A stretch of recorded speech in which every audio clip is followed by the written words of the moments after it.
I'm Wordsy. Welcome to the Jam Awards, not the Game Awards. That happened earlier. It is a celebration of all things video games. There's going to be discussion, lots of new things, and this is different from the first time we recorded it.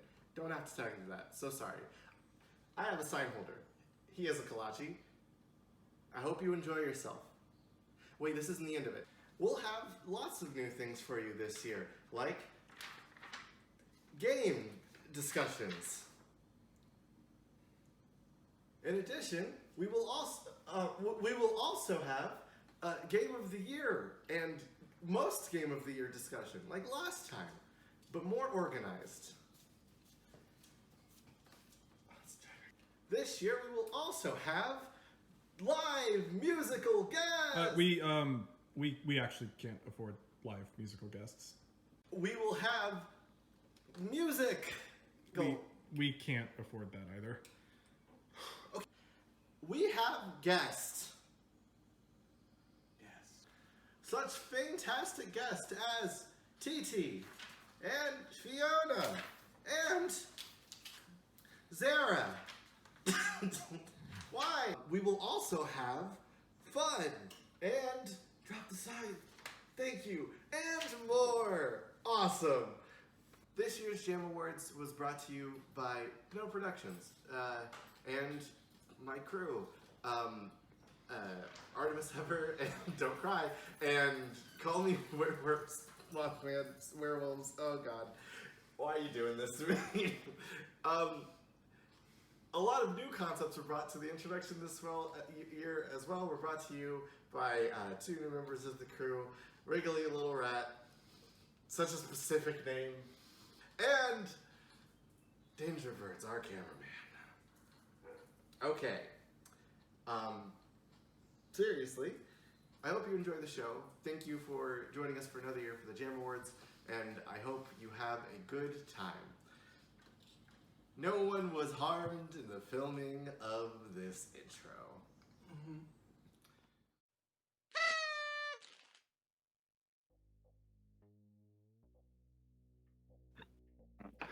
Hello, everybody. Welcome to Jam. I'm Wordsy, and I'm going to be your host for this one.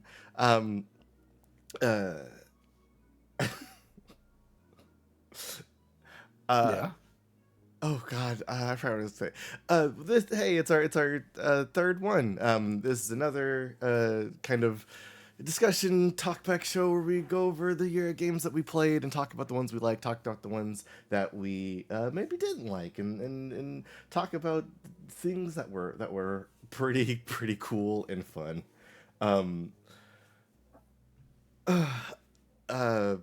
So, without further ado, not to belabor the point, I'm joined by my panel of fellow gamers. Fiona. My hair has color this year. It's not white anymore. TT. I probably said it last year, but I still love my gamer webcomic arm fold in this sprite. Listen, arms are hard to draw. And Zara. Put on a hat. Did put on a hat. Oh, I'm not using my fancy sprite. Whatever. So hey, Quick words, we will distract them. Change it. No. So, audience, how are you doing tonight? Zara's wearing my bow tie. It's fine. I stole it. Like last year, we have a lot of the same categories and one or two new ones. In fact, we're on the wrong category. Yeah, we do. We have new categories. I thought the new category got cut. No, it didn't.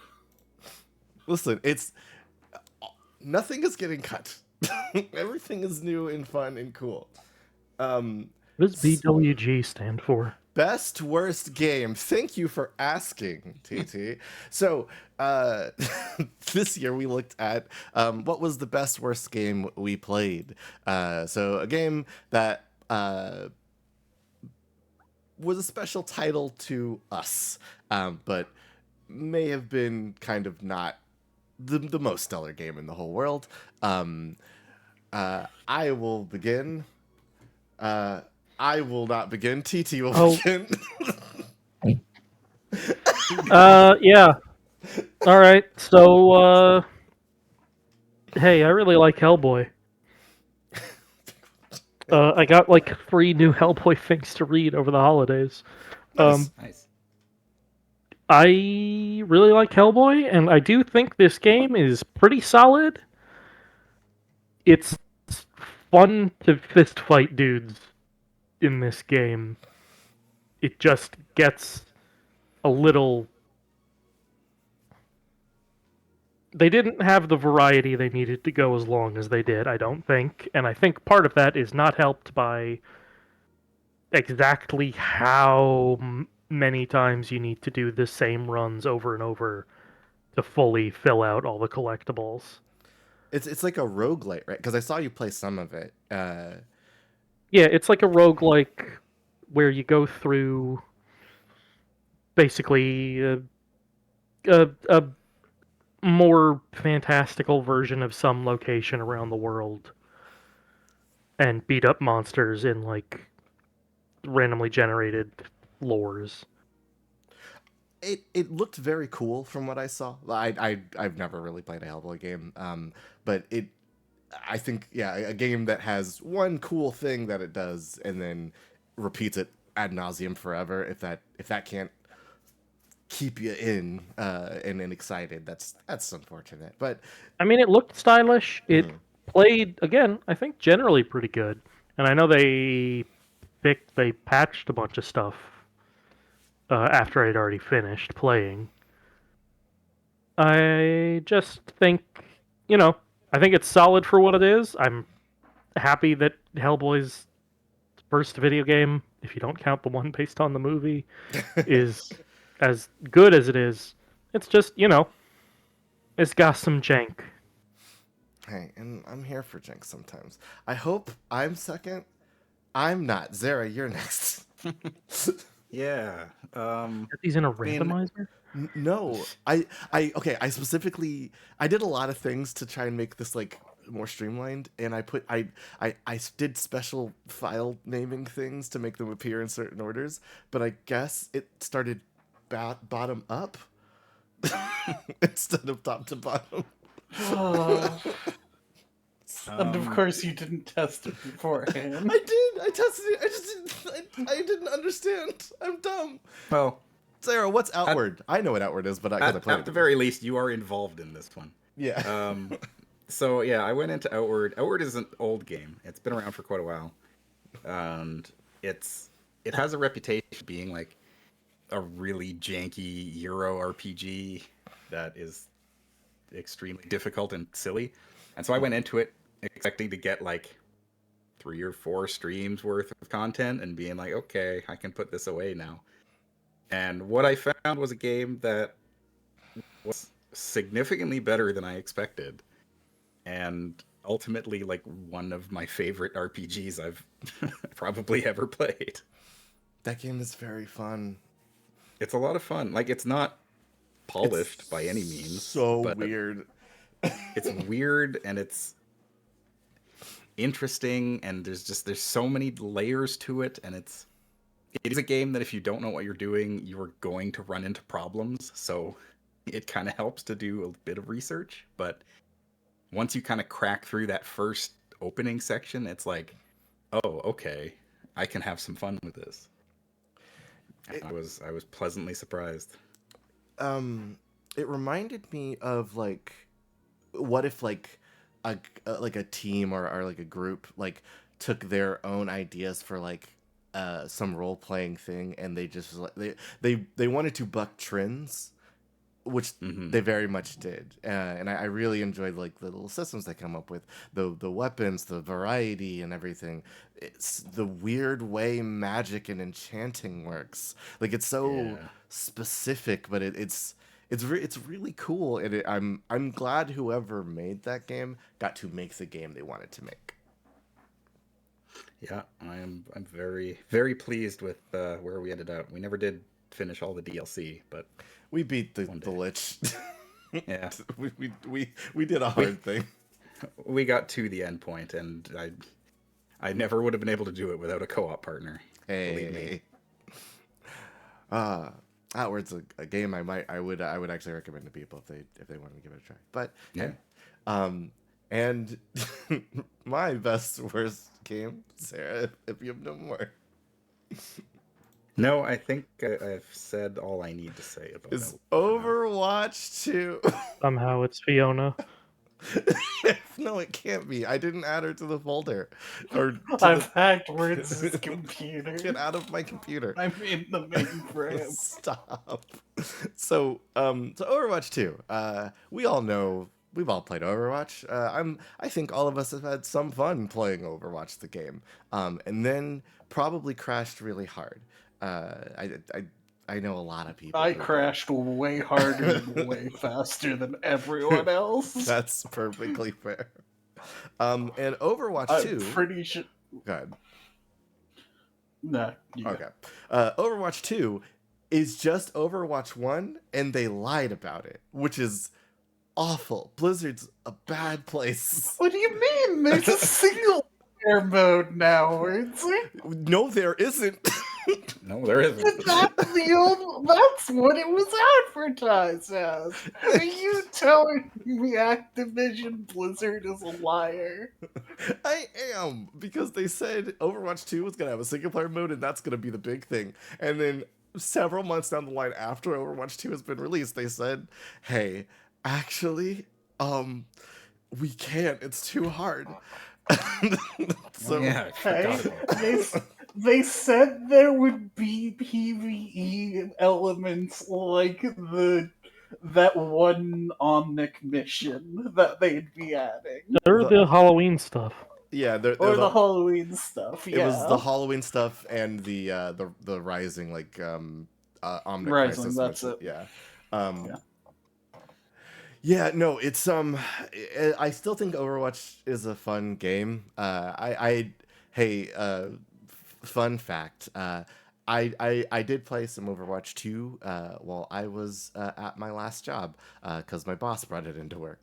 And it still plays like Overwatch. It's still fun to play. Some of the new like people are fun to be, but it is a very good, very polished game that I think is awful. I just think it's bad. I think the culture around it's bad. I think the company's bad. I don't think a lot of the people that play it aren't great either. But It is also kind of funny that they ushered in the age of loot boxes, and then as soon as battle passes were making more money, switched to battle passes. it is an interesting conundrum, because I think a very polished, very well made game kind of is buried under an industry and a company that has done a disservice to a really interesting place setting world and experience. But that's okay. Not every game gets to live in the sun, and Overwatch 2 I think is going to die in the dirt. Did you know that there's a woman who turned evil and it made her skin purple? Yes, I did, and I think she's fun. But that we're not here to talk about Overwatch 2 all night. In fact, we're not talking about Overwatch 2 anymore. Now it's time to move the W over, baby. Let's go. Who's ready for the worst best game? Truly just a random order. No. It's not random order. It's not random order. I can assure you. You have to believe it. It's not a random order because this one is in the right order. I was on the second one, which is the third one. I'm just imagining Wordsy fiddling with like 100 different knobs and pulleys and stuff. Wait, see, this is your fucking game. Go. Hello. So the worst best game that I played is a weird little like puzzle walking game about language. Chants of Stenar is a game where you learn the language of the game by like attaching it to commonly known phrases, sort of what like Duolingo does. but it's you solve puzzles by like you like there's machines and stuff that like it says this machine crushes rock. And like you don't know what the machine does immediately, but like by translating and speaking and like finding scraps that like help you translate, it's the most interesting version of learn this language in a video game I've ever seen. But also it can be a little sloggy, and it can also be a little slow. And if you did, sometimes you can get a little lost. But the game, the like main thrust of the game is so fascinating to me that I love it. It is so cool. It's sort of what when I heard about No Man's Sky for the first time, it's that same idea as what I heard. Like you can go learn alien languages, but this is like drilling down on that topic and expanding on it in a really fun way. So Chants of Sinar is fantastic, and I hope more people play it. Honestly, it's something that I will probably remember for a long time as a Hey, as may like I a ask a game. question? Yeah. Worthy, I think you... What part of this is the worst? Yeah, I think you use these categories the exact opposite of the way that the three of us understand how Yeah, I these think categories so. are used. The worst part. Listen, playing the game part of the game isn't great. Okay, I see. But the idea behind the game is really good. But the actual like my hands on the controller parts, they made me get frustrated pretty frequently. But I was so interested in what was happening, I pushed through that. Yeah. Okay. That's similar to my entry. Yeah. As far as how I feel. I make Speaking sense. of your entry, Speaking Fiona. of your entry, Zara. Oh Yeah. no, perfectly. Oh, okay. Perfect segue. So yeah, I know not everybody is as down or as down with these games as I am, but the new franchise that EA has created, the Jedi games, are all both, I think, fantastic. The first one is great, but it does leave you very much wanting more. Like by the end of the game, it's like, okay, I've got all this new fun stuff and these cool friends, and I want to go and do stuff, but then the game ends. The sequel picks up immediately afterward with all of the powers that you had previously in your toolbox already. It's really cool in that the game doesn't like depower you so that you can relearn all the same stuff again. I appreciate that. That's nice. Yeah. Overall, it's got new enemies. You fight battle droids, which are amazing. I love them. They're near and dear to my heart. The game is fun. It feels good. I like the characters. However, I was waiting for that, but it's that's huge. You Dude. always. the game is flawed. How flawed is it? Well, some people bought this game, and I don't think we're ever able to play it because it's kind of busted. Isn't it like a million PC port fucked. big download? It's a giant download. It might be one of the biggest games I've ever installed on my hard drive. It's enormous, and it looks gorgeous when it is working. Unfortunately, that isn't as often as you would. It is riddled with technical issues, not just like with especially performance issues, but there's texture pop in, there's model pop in, there's all kinds of weird issues that I ran into playing it. I still had a good time with it overall, but it left me in a situation that I'm like, I really want to recommend people play this, but with the state that it was launched in and the lack of support behind it, I can't recommend it in my right mind. It's like, I had a lot of fun with it, but it had a lot of issues, and it's just, those issues never really got fixed as far as I know. They just kind of released a letter that was like, sorry, and then they shrugged and peaced out. It was like, oh, okay. Well, game's bad. Not even just PC, but like I recall like even the console versions of this game were crashing regularly. Like the game was not ready. Like, it needed to be in the oven for several more months. And nope, it was released. I enjoyed it, and I hope they make more games along this vein, because it's a purely single player game and experience, and it was a lot of fun. But boy, it's another casualty of the games industry. Sorry, games industry. Yeah, that's gonna come up later tonight quite a bit. That's fine. Who's up next? It is Fiona. It could have been literally either of us. Okay. So this game, I think, didn't I put Volume 2? Isn't that Volume 1 on there? Listen, Either way. Hey. Shut up. I couldn't. I looked so much, and I couldn't find one. It's of on the Steam page! And I tried to grab it, but I didn't like the quality. It just kind of added extra line at the bottom of the one. Anyway, it doesn't actually matter whether this is Volume 1 or Volume 2, because I It's the can't... same problems. Really, the biggest problem is that I played 6 of the same game and 100%ed them in quick succession. That seems like it might be bad.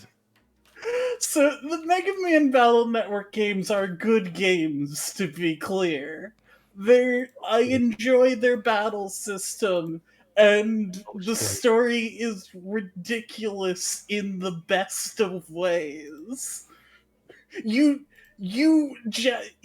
hack into a robot bear in the second one. What? But they're very much games that were there you go.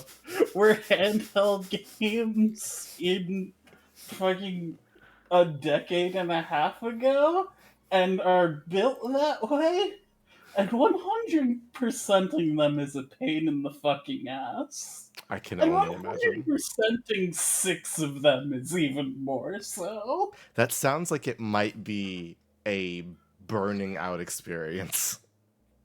It sure was. Yeah. I didn't actually 100% all of them. And some of those games are frustrating on their own. Fair. Yeah. I mean, shit.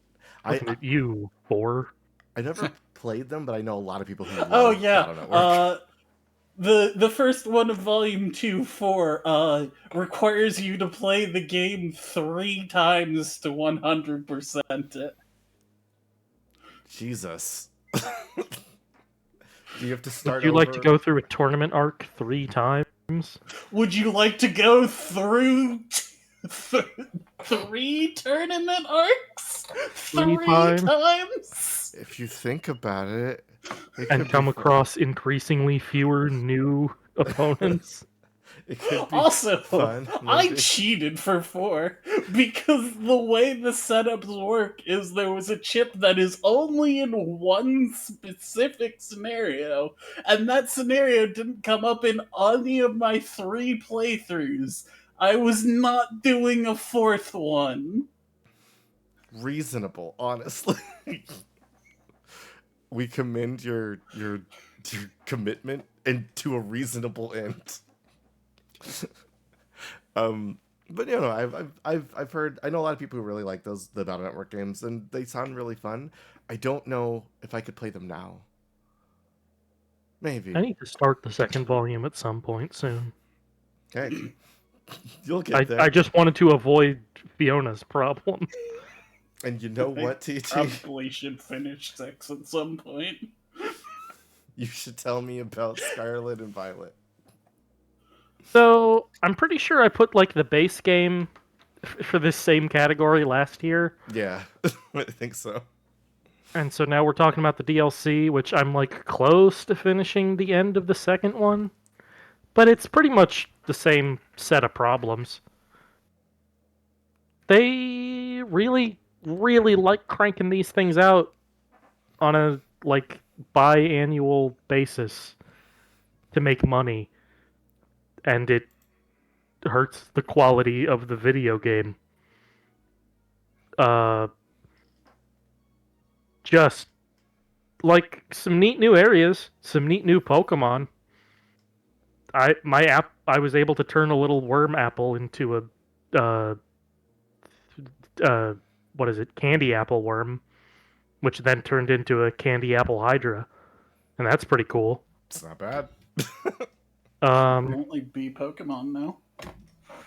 Yeah, uh, but even that's the sort of thing where it's like, do you want a fun little mechanic that means nothing and you are so out of the way and pointless that you'll never think to do it after the first time? So many times. That it's that. It's just weird and unnecessary. And I know I said this last year, but they try to make a new cooking mechanic every time, and some of them are winners, but they are running out of ideas. And I hate the fucking sandwich minigame in this. It's the worst shit. It feels awful, and then it's also physics based. So you're just stacking ingredients on a pile, and then your character slams the top piece of bread as hard as they can onto it, and watches it scatter like a fucking game of Sorry. I'm so sorry about sandwich mechanics. It's so bizarre. Like, they've had good food mechanics. I didn't even mind the curry stuff from the last ones. But good lord. Also, there's a bunch of cool character stuff kind of bogged down by not necessarily having the time to get fleshed out as much as it needs to be.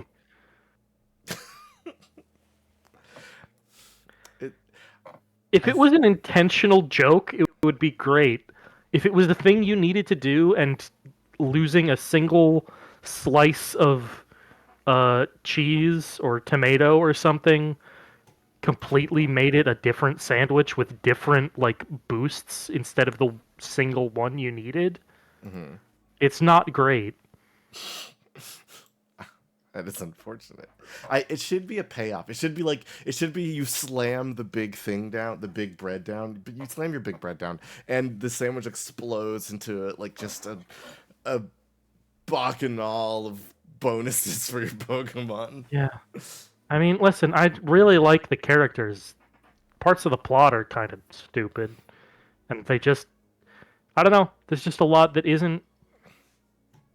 it's not meshed together well at parts because they don't give the people who make the video game time to do it well. That sounds like a perfect worst best game. You gotta like the things you like, folks. And speaking of liking things, it's time to be excited about things. You should change the name of the category. I'm doing it live. I'm the only one. I love looking at my sprite and just thinking the phrase, as far as I'm concerned, all marriage is gay marriage. You just tell me to change it. Okay. She's saying she loves it. I like my sprite. Okay. I didn't know if you I thought about changing the word casual to pro this year.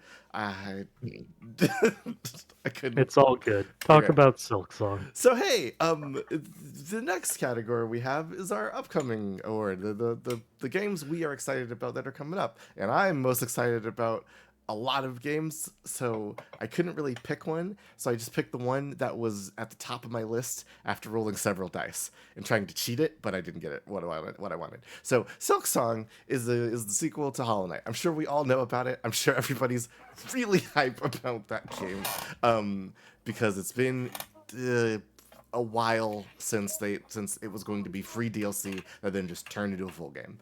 And Team Cherry, hey, I know you probably will never hear this. Take your time. Make the best game you can make. It doesn't matter. I'm just gonna look it up afterwards anyway. I need that. Mainline that game into my veins. I love Hollow Knight, and I really, really want to play in Silksong. Please. But They have assured us that it is in fact coming. it is. Assuming Unity doesn't shit the bed again. Assuming. But no, yeah, Silksong was a super good game, and I'm actually more hyped than I was last year because Xbox scared me with their little Silksong demo thing at their one trade show. But now that the one of the devs on Silksong was like, hey, no, not yet, and I was like, great. I don't have to be worried about if it's coming up tomorrow anymore. So Happy New Year, Xbox. yeah, I'm satisfied personally. But that's just me. Who's up? Oh, that was the last slide. So who's number one? It was TT. I thought the order of you, Zara, me, and TT would fit the opposite of the first slide that you said was backwards for some reason. So I was like, okay, that would fit. So And now we're here. so Computers are mysterious. when I tested this, I did leave them on a random slides apparently. So so TT, So- what's this game? I'm pretty sure I put this put this for my thing last year. Yeah. You in fact did. Hades was really good, It is. It's super. and I good. really like Supergiant games. Some of the best music I've heard ever in a video game. I'm really excited for this one, and I'm wondering how they're gonna do it. If it's gonna be the same, like, kind of in progress early access thing as with Hades 1, or if, like, they're gonna take what they got with Hades 1 and use it to try and get this thing out in mostly one piece. I imagine they will have a lot of that work done already, unless they're making huge sweeping gameplay changes. Right? Yeah. Like, I don't know. I'm excited to see it either way. Yeah. I too. wanna- As soon as the game that lives or dies by its balance, so they're spending a lot of time on that. Yeah. If Hades is too easy, I don't think it's as big as or popular as it was, and if it's too hard, I don't think people will like. If you're too strong or too weak, that game feels bad. So there's a power level that you've got to earn in those games. So yeah, no, TT, this is a fantastic choice. I'm really excited about this game too. I'm excited to see weapon leveling up stuff and, like, Yeah. unlocking aspects because the number go up until new lore happen is kind of a thing that tickles my brain in a good way. I can't wait for number go up. Don't take that's illegal gambling. You can't do that. This is a award show. We are not for sale. Okay. Next up is Zara. This is a game I'm sorry, not entirely everyone. just for me. Hmm. There was another game that I was gonna replace this with, but I don't remember what it was at the time. But Please gamble. yeah, but so I just learned about this like a few weeks ago. Apparently, they're making it into the Radius 2, which is super cool. The first game, it's like it's basically if you took Stalker and then filed serial numbers off and made it VR. And it was a really cool game, but it's difficult. Did I quiet all of a sudden? I apologize. Oh. I was messing with some of my my voice settings I can bump you up if need be. because I think it was picking up other people's audio. Yeah, it was, but it's all good. I can just Um, knock you up a couple notches. So yes, to the Radius 2. I really liked the first game. It was just very difficult, and it was very like the only enemies that you seemed to fight were like shadow ghosts, and so it really wasn't very satisfying. But from what I've seen of the trailer for the sequel, it seems like they're gonna have like actual other NPC and stuff in the game, which is really neat because it's I don't know I'm the kind of person that likes that what is it, like the survival simulator kind of game Mm-hmm. that like you're going around and you're looting, you're trying to find like equipment and weapons and stuff like that, and it's just it scratches a particular itch in my brain, and it's very satisfying. So I am excited to see where this one goes. You reminded me that I want to play 7 Days to Die at some point, but I don't know if I do. I feel like I want to. I have also had that feeling at some points. I own the game. I've never played it, but I have watched other people play it, and it looks interesting. Yeah, survival sims like that are cool. I'm Into the Radius, as from what I looked up all these games when you guys submitted them, so I had to like find videos and like see if I'm gonna use clips or whatever. And this game looks cool. I want to also look at it. If you end up playing it, I will probably be watching. But yeah, I want to see more of this. Speaking of things I want to see more of. Are you guys ready for the worst slide? Because it doesn't tell you what the game is. Hit us. Wow! Those are some shoes. Okay. Those sure are some shoes. I'm so glad you put down you picked up what I put down, Wordsy. So Lies of P is a game that took me by surprise.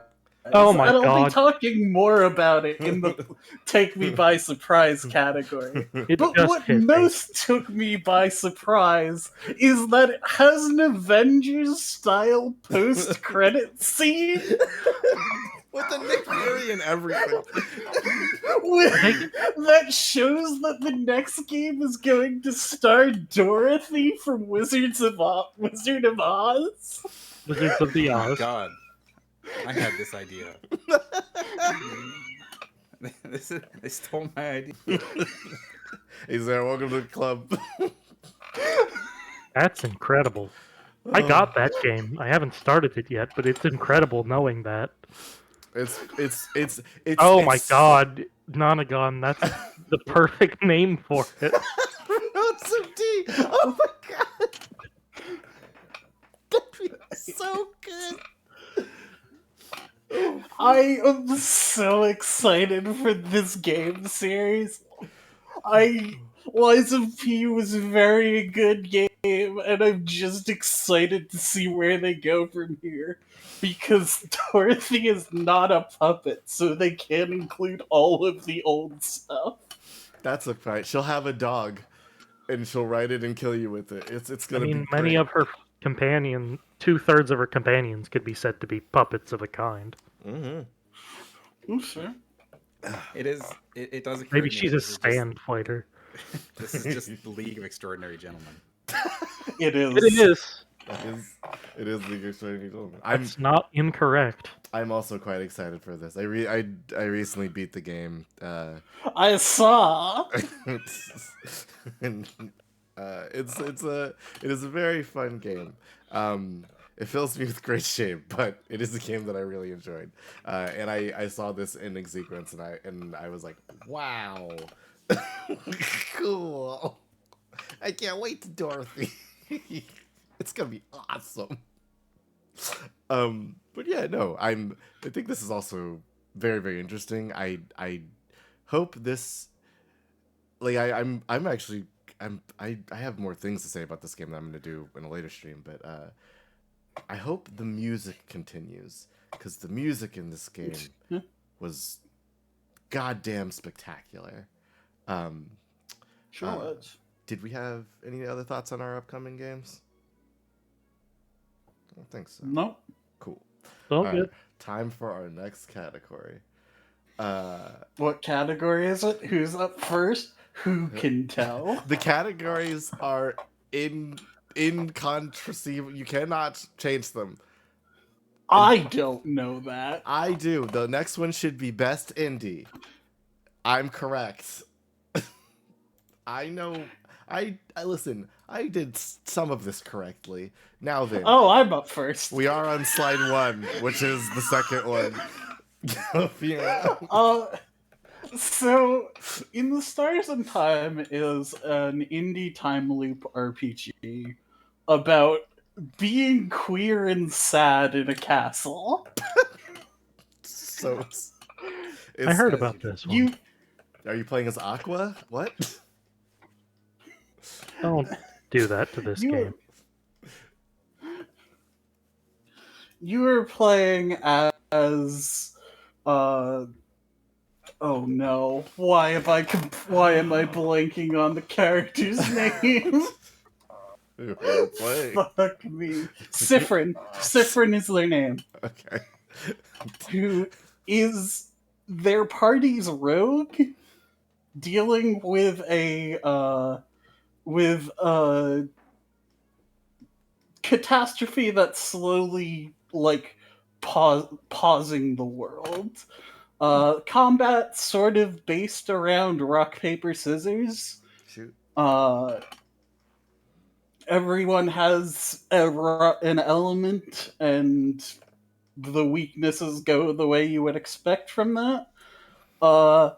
And it gets emotionally rough, as time loop RPGs are wont to do. Like 12 minutes. Yeah, it's also a time loop for reference. I said it. She That's did. how I Yeah, opened. she did. If we go Not back, in this version of so- the loop, you didn't. Nice save. TT beat me to it.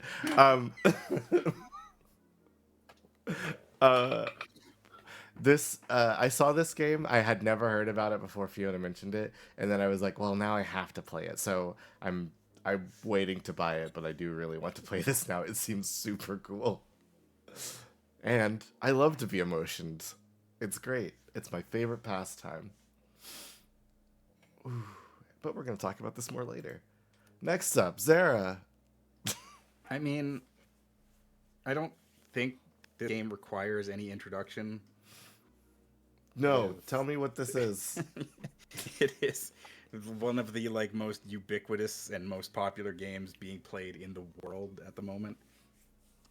Yeah, it is as indie as it comes. It was made by one 21-year-old who used to develop for Roblox.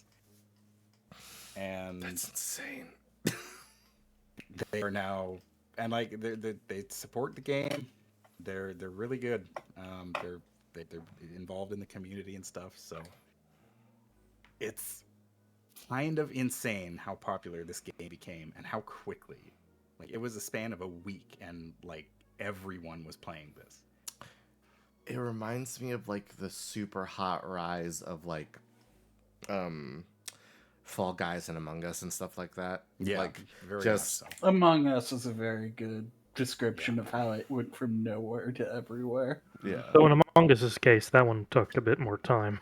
a little bit, but hey. And it's still about spacemen in in spacesuits. In doing- hostile work environments. People love to hostile be work environments. There we faceless spacemen. Yeah, it's I don't know, it's hard to describe. It's like, what did I describe it as a while back? It's like Sea of Thieves meets, I can't think of it now, but it just scratches a very particular itch for people, and a lot of people really like, and the modding community is already insane. Yeah. There are Yeah. so many mods for this game, and it's been out for like a month. Watching it, I always got the feeling that it was a cross between Phasmophobia and Hard Space Shipbreaker. That's the one. Phasmophobia, Sea of Thieves, a little bit of, well, Hard Space Shipbreaker, not so much, because you're just picking stuff up and taking it back. Well, yeah, but like the Combining. concept. Yeah. Yeah. I love this game. It's very good, and some of the mods are also extremely good. I played some solo, and I went to oh god, the Ice Moon. I can't remember the name of it. Titan. Yeah. It's scary. The game is spooky, scary, like all the time, and It's playing scary, alone but is it's- awful. It's scary, but it's goofy, and it's like it doesn't take itself that seriously, but also there are genuinely terrifying moments in this game. It's Not amazing, hearing and it's like low I think I just saw something on Twitter earlier today that Uno takes up more hard drive space than this game. It's a little thing. It just got My only real opinion on the game, from everything I've seen on Twitter, is that scavenger bugs are adorable. There is a mod that replaces their noises with the yippee. yeah, And and they'll go Nice. yippee. it's the best. If they see you, they'll go yippee. It's really good. But yeah, it's a fantastic game. If only because there is a clip on my Twitch channel of all 4 of us falling into a chasm, the same chasm, within 30 seconds of each other because there is a big bolt on the other side. That was so embarrassing. Oh man, It was amazing. Lethal Company is such a good game. More people should play it. Honestly. Speaking of playing games, hey TT, what's Pizza Tower? Pizza Tower is sort of like Wario Land, apparently. Or Yeah. at least the 4th one. I haven't played it. No. Played Pizza Tower though, and I kind of went really hard on it for like a week. Yeah. I mean, I don't know how much I can say about it that hasn't already been said. It's a fucking fun game. I like to get the P ranks. I like to figure out my way through the level really quickly. Some of the levels are fucking annoying, but in a way that made it very satisfying to be done with them. Pizza Tower. Some people were apparently mad that this didn't win Best Indie Game at the Game Awards. I don't give a shit about that. That's Fuck I don't know you. enough about Cocoon one way or the other to say it shouldn't have won. And that's fine. even if it shouldn't have, who gives a fuck? People at the Game Awards give a fuck a little bit. They were very sad they didn't get Well, this award. clearly Dave the Diver should have won. Hey, I feel like Pizza Tower had a really Pizza Tower was all over the place for like a month. it had a and then big it was just hot flash, gone. and then it disappeared. Yeah. I mean, it was a single player game of Yeah, that's fair. not that much length that unlike BJ3, like, it has its story. It doesn't have a whole Yeah. bunch of options, so people play it, they enjoy it, and they stop playing it. Unless you're Fair. optimizing routes and stuff. Yeah, I mean, like, apparently they're still working on it. It got a little Halloween update, and I think they're still working on letting you play as other characters, so maybe that'll be down the pipes at some point. cool. Yeah, I saw that too. Yeah, that game always struck me as like a game I would probably never ever play, but a game that I think is very very cool, and I'm glad it exists for people who can play it. That it just seems like I would run into walls too much and go, well, this is impossible, and then I would throw my computer out a window. But hey, I think it's still a pretty good game. Yeah. Go fast, make the pizza. My indie game for this year was Slay the Princess, which is a game that was on my radar for a while, and then I'm glad it came out, and I'm glad a lot of people liked it when it came out. It got a little burst of popularity, and then it kind of cooled down too. But it's a little story-based visual novel thing where you go to slay a princess, and then And that's it. Nothing else happens. sometimes you get distracted, but no matter what, your goal is to try and slay the princess until you make other decisions. It's a very fun game. It's a very fun game with a lot of different options, and I played it on stream, and I got like 80% of the way through the game, and then I went off stream and just finished up. It's so cool and interesting and fun. The art's really really good. The characters are pretty excellent, and the voice acting's great. And I like the story. And one of my favorite things is learning how a game system starts to work. I like seeing not the code, but seeing like this action will always result with this reaction from the game. I always find that to be a fulfilling experience. So learning how the systems of Slay the Princess work was fun for me, but also it's just an interesting like read. So it was twofold a good game for me. I implore everyone, if you have not already done so, to buy Slay the Princess and play it. It's really cool. But that's Slay princesses. or please don't, like she asked. you might find something that's worthwhile. Next up in our long list of categories is the best game I didn't play. Haha. I'm first. You were in chart. I'm Ron Burgundy. Hello, I'm Lindsay, and this is the AI of the Somnium Files. It's another game about talking to people a lot and solving a mystery. But it's another like visual novel thing, but way more anime. And it looks very stylish. It looks very mind bendy. I watched maybe 30 minutes of it being played, but I don't know. I will see when I actually do play it. This game looks super fun to me, so I can't wait to actually give it a shot. It is the only game this year that I regret not playing, because I played a lot of stuff this year, as I always do, but it is probably the game that I look back on and I wish I had made more time for, instead of just playing another game of, like, I don't know, League or something. But yeah, no, AI is good. It's one I've been meaning to play too. I still got it in the back of my head when I'm browsing through my library. Uchikoshi's an ally. I heard the main dude's kind of annoying, but other than that, He's annoying in a way that you kind of love him for being annoying. I love people for always being a little annoying. Next up is Zara, number 3.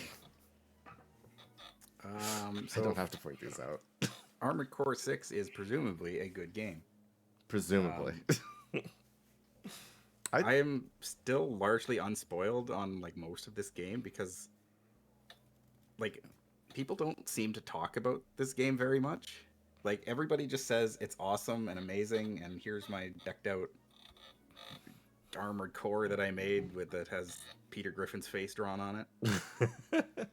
But like no one talks about like anything else other than like that cool boss fight. Yeah. The one. I'm like, no, I don't.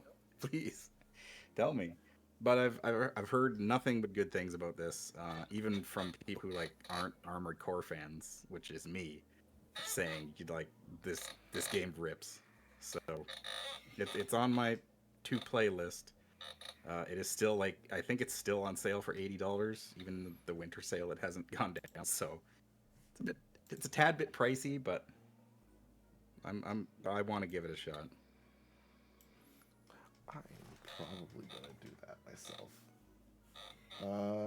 Next up. Oh no, it's back.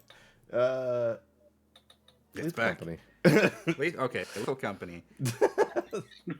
Game. The TT. You didn't play Lethal Company?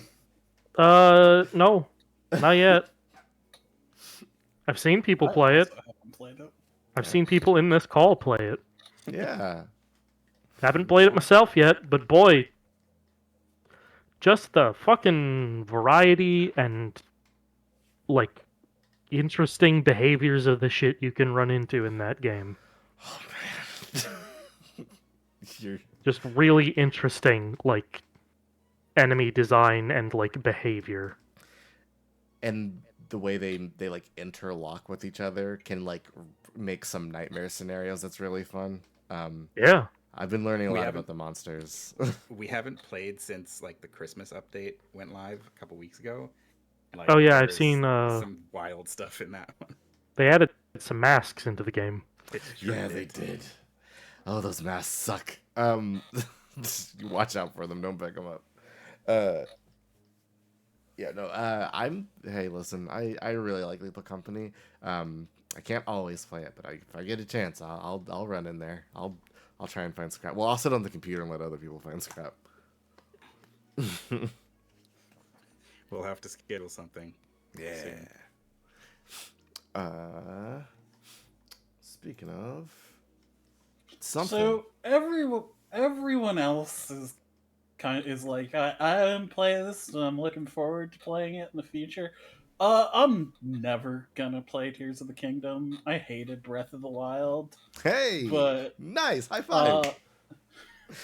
but like, I kind of have to still give Tears of the Kingdom's props entirely for the month of entertaining tweets that I saw of people's Korok torture mechanisms. The best game you did not play is because people were tweeting, "Yo, checked out this fucked up shit I done did." Yep. Hey, look, you know what? I always say these lists are not hard and fast rules. They're just what you enjoyed. So sure. This is a non-judgmental zone. I'm never gonna play it, but I did really enjoy all of the fucking dick robots walking around Hyrule. Oh man, that's awesome. I feel a huge respect, honestly. That rules. Oh man. I did see people make like Gundams in this, and it's pretty amazing. I want to make a Gundam. Let's see if I can get past the game. I appreciate the the Korok hate apparently. I don't think they're actually hated. I think they're just a thing that exists you can interact with. It's true.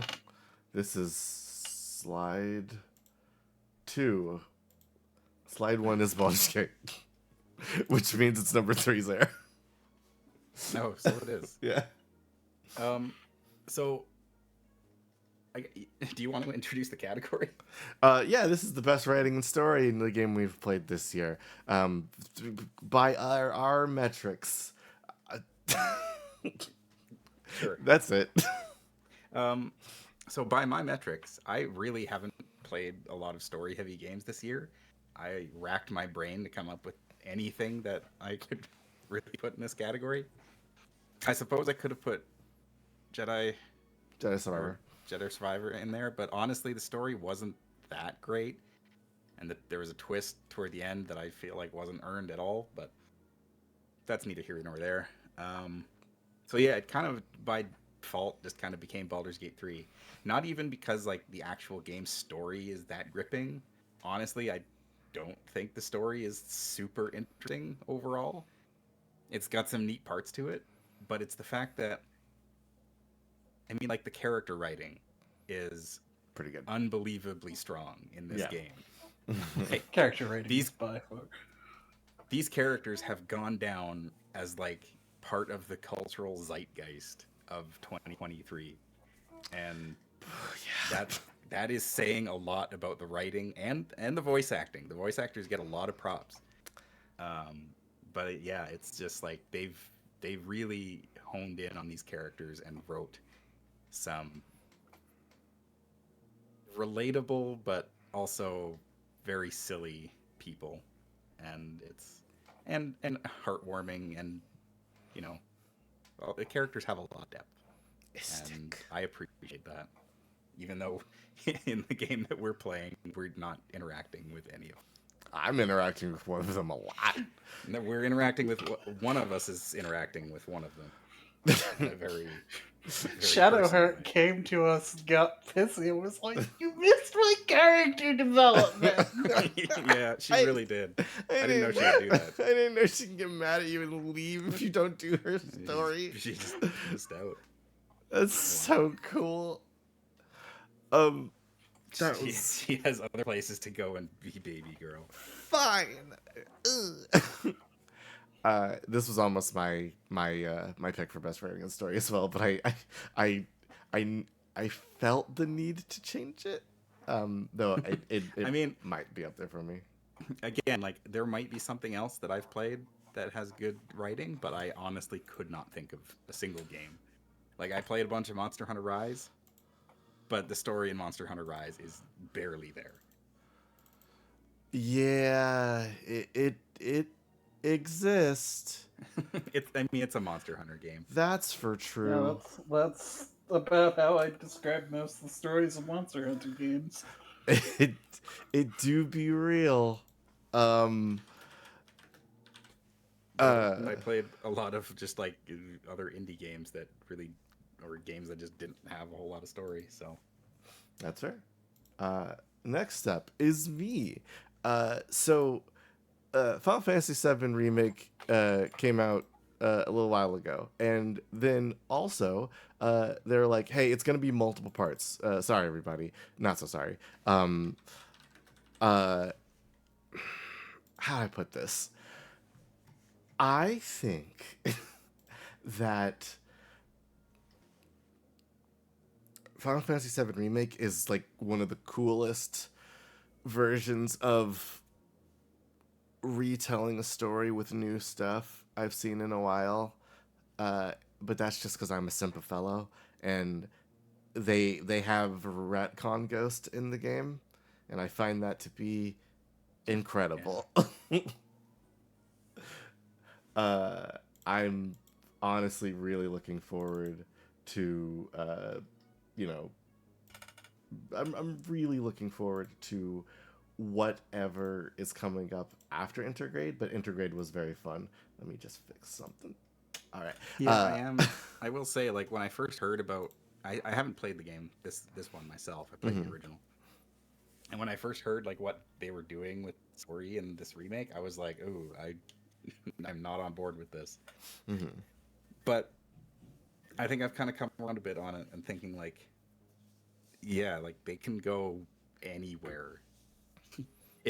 It's taking something that is very familiar and very beloved and putting it in a situation where it's like, I don't know what's going to happen next. I think yeah, as Carnius mentions, I don't think I can judge it until they're all out, and I think it's gonna live or die based on how it ends. Yeah, I suppose. fair. I really enjoy the journey so far. So, and all the flashy big particle effects and flips are making me go ooh hoo, hoo, hoo, while I'm enjoying my way there. Hey, speaking of That's half the flashy, battle. apparently there's a mod out now to reduce the fucking blinding. Thanks, Chip Cheesin. Yep. Well, he didn't make the mod, but he Did he? did he? I don't know. The tweet seemed to imply that he made the mod. Yeah, it seemed like he did. Oh, all right. perhaps Thanks, Chip I'm- Cheesem. Cool.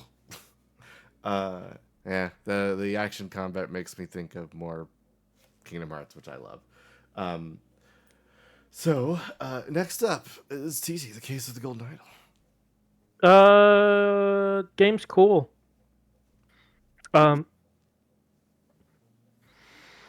Yeah. So this game, I guess what I'm gonna say about its writing, and like I guess it's a design thing at the same time because it's a mystery game. This game, it doesn't play like the Obra Dinn, but it scratched the itch of wishing I could play the Obra Dinn again for the first time. You are in like a third person, omniscient perspective. You're not playing as one of the characters, but you're following them. And you're basically on a screenshot of what is someone's death or like impending death. And you're like, you dive into people's pockets to see what they're carrying, to piece together the clues of who has had what, when, finding out everyone's names, and then on a separate sheet, you're basically arranging the clues and the names and everything to try and like fill out the blanks in a story to figure out what actually happened following, a bunch of people coveting this mysterious golden item. And I think it's really good. I think it's a good mystery that's laid out in a really unique and cool way. And they're making another one. Yeah. I hope So it's that's good. exciting. This game's art style made me like It's a little leap weird. backwards. But it's I've only heard good things about it, so I should probably pick it up when I get a chance. It seems cool. Hey Fiona, what's Please Be Happy? So I instituted a rule that I am only allowed one game, like one game gets a category, because it really would just be a fight between this and In Stars and Time for both this category and Best Indie. Makes sense. Please Be Happy is a visual novel about Miho, who is a fox yokai who has the power that every 24 hours people forget about her. Um, and it deals with that um, and her integration into a modern society that she's barely been a part of. And it's very sweet and very emotional and very gay. Studio Lawn does extremely good work, and you should all play basically everything they make. Will do. I did watch the trailer for this game and I was like, huh. Why? I did not know the 24-hour thing. That's cool. I'll probably give that a shot then. Well, enough about writing. Writing's cool and all, and the stories we read are fantastic. I want to hear about something else.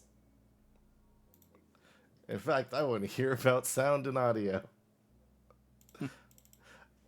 In fact, I want to hear about it so much, I'm going to resync to the sound folder.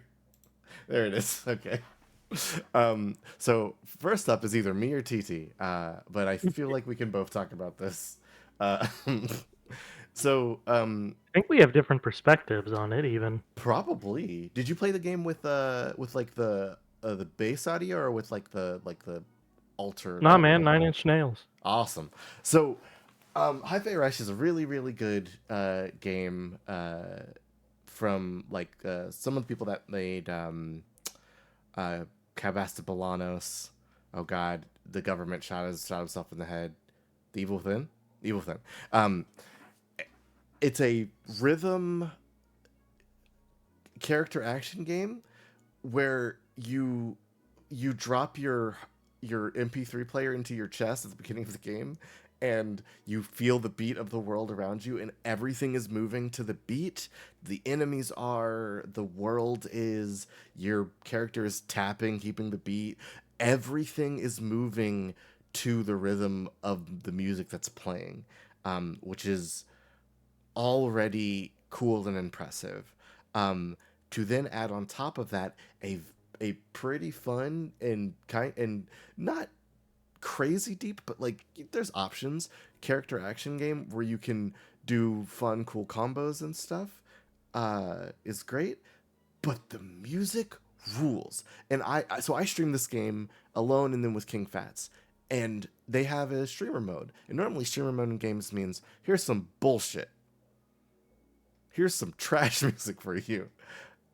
Here's some awful copyright free shit we grabbed from the internet. No. Hi-Fi Rush has like specific a separate set of also good tracks that are just for streamer mode that I primarily listen to the game to and have that in my head as the soundtrack of the game, and it's incredible. But I've heard alternate accounts, TT, and you can tell me, of they had a different soundtrack in the game that was also very good. Yeah, that's all like music that has been published before, primarily as music, not to be in a video game, but like music, Just the like music you might not listen part to. of a soundtrack. Yeah. I don't know how to phrase it exactly, but like Singles. I mean, some of them were probably on albums. Yeah. There's like 2 different songs by the Nine Inch Nails, 1 Million and Perfect Drug. Something by the Free Radicals. There's a No, lot of- wait, I don't even think that's correct. The point being, I listen to a lot of this. Oh, there's a cover of a song called Fast as You Can by Fiona Apple, and the cover is done by a musician called Elsinore. I am very upset that that cover does not appear to be anywhere but YouTube and in the game itself, because I think it's like the best fucking thing I've heard out of that game. Incredible. It's what's her face's boss fight? The PR lady. Oh, Mimosa. Mimosa, yeah. Because they're all named It- after beverages. It rules. I really like I it's I don't I'm bad at this kind of category because usually when I'm playing a video game, I'm also listening to other shit in the background. Mm-hmm. Sometimes multiple things, which is probably bad for my attention span. But I listen to this because you kind of have to Yeah. play the game well. And after I was done playing the game, I kept listening to the stuff on my phone, on like Spotify and shit. Me too. When I go Because for not only are walks. they like, not only was it fun to remember playing the game, but they're just good songs. Props to whoever picked them for this. In a game all about music, they really went out of their way to make sure music was very important, and I can say a lot about how this game is very good, despite being like a not super expensive title when it came out. And when other games are coming out that were more expensive, but yeah, Hi-Fi Rush is an incredible game. If you haven't played it, you owe it to yourself to play it, if just for the music. It's also just fun. But next up is Stray Gods. I don't know if you guys remember this, but during trade season, when we were watching the trade show stuff, Stray Gods got brought up, and it said it was a role-playing musical. And I remember I got really excited about it initially. And then I heard some voice actors that I like were in it, like Eric Ishii and Carrie Payton, and they were singing and stuff. And Stray Gods is straight up a musical. Like there's huge sweeping musical numbers that the characters are singing, and you're making choices throughout the song to help direct action. But it's not super hands-on, and you just get to enjoy the show. Like there's a couple of investigative parts of the game. Like you play as someone who watches a Greek muse die, and then you become the muse, and that music. It is a really gripping story told with really good music, and it's a pretty cool musical that is sung by some monsters. They are so good at singing. Stray Gods is a really, really interesting game, and if you don't want to play it, honestly, maybe go watch it on YouTube. It's just a fun listen. I suggest supporting it because I want to see more things like this. This is a very unique game. It's the only reason it's not on my Game of the Year list is because I don't think I played the game very much. I mostly just listened to it. So it's really, really very odd, but a really, really, really cool. And God, I love the characters in it. All right, sorry. That's everything for me about Stray Gods. It's a great game. Jet Set Radio, TT again. Yeah, this was the other one I put, and hey, I know this one didn't come out this year, but I played it for the first time this year because Bomber Cyberpunk came out this year, and I want to play that at some point. Mm-hmm. This game's soundtrack is also really good. I'm sure I was probably listening to something else while I was playing this game, but it's one of the instances where I was probably listening to this music more. I can't believe It's- TT manifested the Jet Set Radio sequel. You're putting the chicken in front of the egg here. Sorry. Oh no, wait! I just realized what you said. Yeah.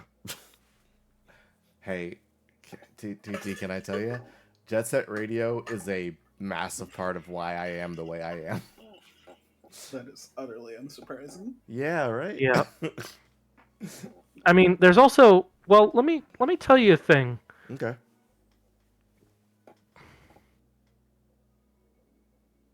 Well, let me start with saying whatever that one song that goes ra ra ra ra ra ra Oh, ra ra. That that- one's probably my favorite. That is also my favorite.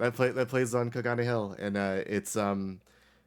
it's the problem is you, and I think I spoke about this with Shakes when she was streaming it, but that song in particular, when I was younger, me and my sister used to listen to it together while I was playing the game, and there's a part of the song where a guy is saying, "Back that shit, homie," or something like that, and Oh, did you get grounded for a week again? no, instead, me and my sister, I don't think we heard it correctly, but we said cheese and bologna, and That's adorable.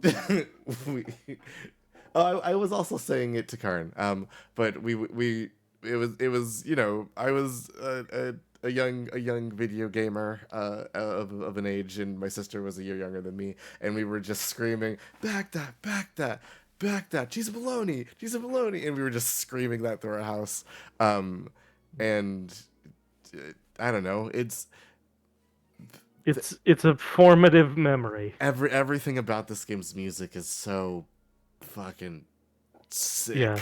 Speaking of our good friend Shakes, this game is also a big thing for her. Which is why it's amazing to me that I wasn't more prepared for a certain moment in the game. Because it's the sort of thing I know I must have heard Shakes talk about at one point. But the freight train that hit me when I loaded into one level and just heard, "And I am the one exterminating son," and Dracula starts playing. That's what I got grounded for. Oh, right. Yeah. That's where you. Yeah, all right. I printed out the lyrics to Dracula, and Because you heard it in this game. because I heard it in this game, and Oh, it's all coming full circle. I came home from school, and my parents and my sister were in my room, and the Dracula lyrics were torn up, and they were piecing them back together, and they were like, "Have you been listening to devil music?" And The fucking that plays when you travel to the U.S. and it's like the first part of chapter 2. Yeah, it's such a powerful, like, just chunky mute beat change. Just hit me like a truck. Yeah, shout out to And Jurassic I Park. immediately paused the game and mention and DM'd Shakes about it. So I don't. You should have told me. I want to hear that. I don't want to drag this too far off topic, so Sure. Oh yeah, it's got Charlie Tuna in it. Yep. Do you know what the actual difference is between Jet Set Radio and Jet Set Radio Future? Jet Set Radio Future is a different game, isn't it? Yeah, it is. Okay, I wasn't sure if it was like a remake or No, it's like a sequel that or It's- retreads the same story, never really basically. But It is. It is. I only ever played that one, and it- it has some similar music, I think, but it has. It has a couple of It remixes. definitely doesn't have Dracula in it. It has a couple of remixes of songs from this game, because Hideki Nakanuma's worked on it. But Yeah. Jet Set Radio Future is a retelling of the same story. It's not a sequel. Okay. That's why I get confused. And it starts with one of the hypest things in the concept of love, of just a guitar riff and someone saying "understand" at you 15 times before they say the oh yeah, concept that of love. you can unlock on the Steam version of Jet Set Radio. You can unlock that song also. Because that song changed lives also. But we must continue. So, Fiona. So Persona 5 is a mixed bag, I know, I and didn't see this coming. Royal just sort of adds more marbles to that bag and mixes it even more. Mm-hmm. But one thing I can't fault it for is, man, does it have some real good fucking music. I do think Royal's added tracks are worse than the original, but Oh, no. they're still really good. So I can't really fault it that bad. Mm-hmm. This is Royal and not the original because I played Royal this year. I I played see. the original a few years ago. Okay. It's man. I've heard songs from Persona 5 Royal, and they are quite good. But I still have never played a Persona game, so I have to reserve any judgment till I listen to those songs for hours on end. I think the big songs from Persona 5 are pretty good. I don't have much of an opinion on like the backing BGM stuff. Honestly, the only backing BGM is that any version of Beneath the Mask is very good. Cool. Hey, I hope to play this game at some point, so I'll hope to hear it. I like when they reuse things. Pio, that is Persona 3. Baby, baby, baby, baby, baby. The only Persona song that I could, well, I guess there's a couple, but my main memory is when LPD&D was using it for their battle theme for hours. Yeah. The same battle song forever. Hey, if it works, it works. It did work. I listened to the podcast's version of which were just loose MP3s that were very little edited, so I don't know those. That's okay. Not everything has to be super edited. But you know what does need to happen, Zara? Tell me about the music in Mario RPG. So this one's kind of cheating a bit because A, the soundtrack is like 30 years old, and B, I haven't actually played this version of it. I played the original many times, but this is, in my opinion, one of the best RPG soundtracks ever made. I mean, it was composed by Yoko Shimomura, who I don't think there's a single one of her soundtracks that I dislike. They're all amazing, and yeah, it came out again and had a complete reorchestration, but you can still listen to the original versions in game and switch on the fly. So Exciting. yeah, it's just such a good soundtrack. This soundtrack in particular is one that is just a huge part of my childhood and has always been a part of my life. I still regularly listen to these songs, even, I don't know exactly when this came out. Not quite 30 years old, but it's getting there. You can tell a game has good music if in almost 30 years somebody goes, yeah. Yeah, it's really, really good. I honestly can't wait to give this one Overall, it's still a pretty good game as well, but Yeah. the music is something that has stuck with me forever. Music should stick with us all forever. But you know what should stick with us more? Surprises. Surprises. How did you guess? Our next category is the biggest surprise from this year by our own metrics. I am up first somehow. I guess I sequenced this one proper. Whatever. So my biggest surprise this year was Bullet Heaven games. They aren't new to my estimation. They not entirely new. The games like this have existed before, but it is They certainly didn't have a name until Vampire Survivors broke everything. It's true, but like 20 Minutes Till Dawn, Hollow Cure, Vampire Survivors, the one about priest and shit, like all of these games are good, and aping off of Vampire Survivors is a good idea. That game's really fun.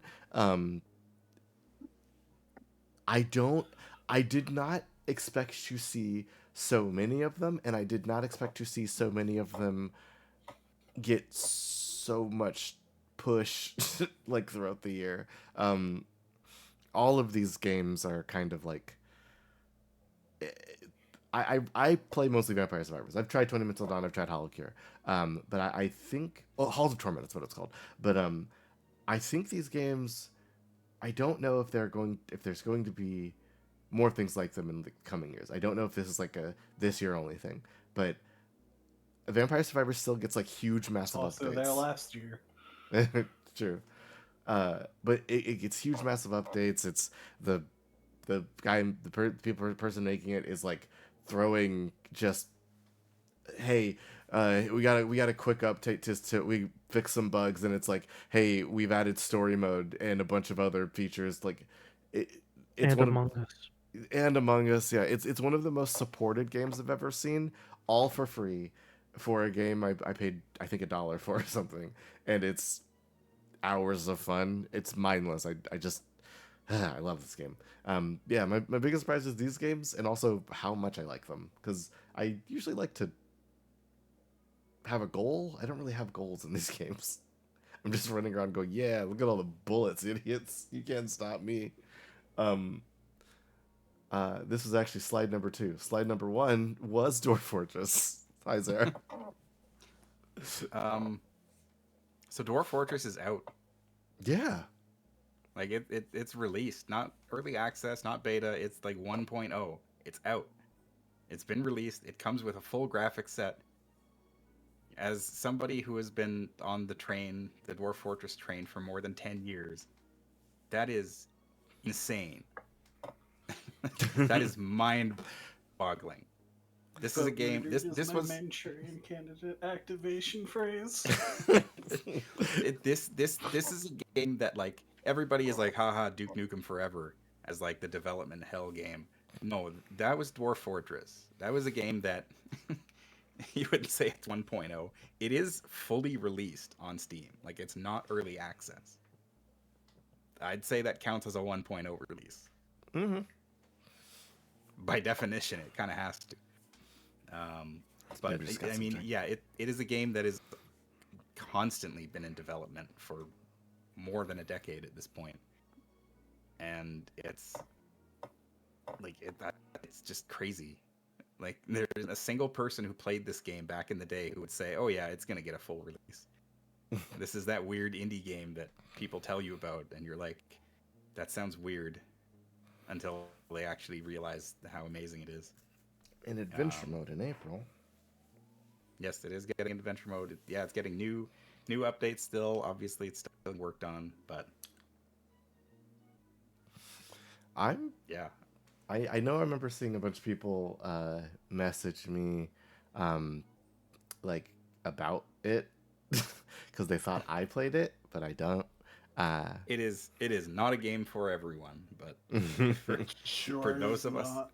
for those of us who have been following it for so long, the fact that it got on Steam and then released on Steam is just like that's apocalyptic. That is a sign from the heavens. It's just crazy. I hope you a wondrous adventure mode when it comes out in April. But we press forward past my thing again. Today, Fiona, why was Lies of P a surprise? So, Lies of P is a game that I saw like people play the demo of, and I was like, that looks neat. Maybe I'll think about picking it up. And then I forgot about it for a while until my wonderful girlfriend Nonagon told me, hey, this game is really good and you should play it. And I trust her, so I went in expecting it to be good, but I didn't go in expecting it to take what I feel are the best parts of Bloodborne, Dark Souls, and Sekiro and nail it in an emotional story. It did have a lot of those things, which would that explains why I didn't like some of them. Oh man, the game's incredible. So I understand what you mean by taking like a bunch of the best parts of FromSoft games and also putting those things on top of oh, I care about what's happening. Because I played a lot of Dark Souls now, and you can easily not care about what's happening. Yeah, I mean, being able to care what's happening is why Code Vein is one of my favorite Soulsborns. So I'm glad I can have another one I care about what's happening. I am happy that you found another Soulsborne that surprised you. Liza P is a weird thing, but it's It really also- good.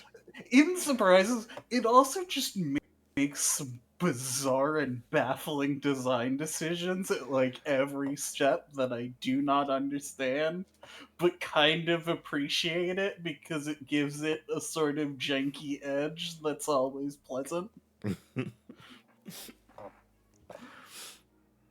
It doesn't impede me from playing the game the way I want, so I always appreciate that.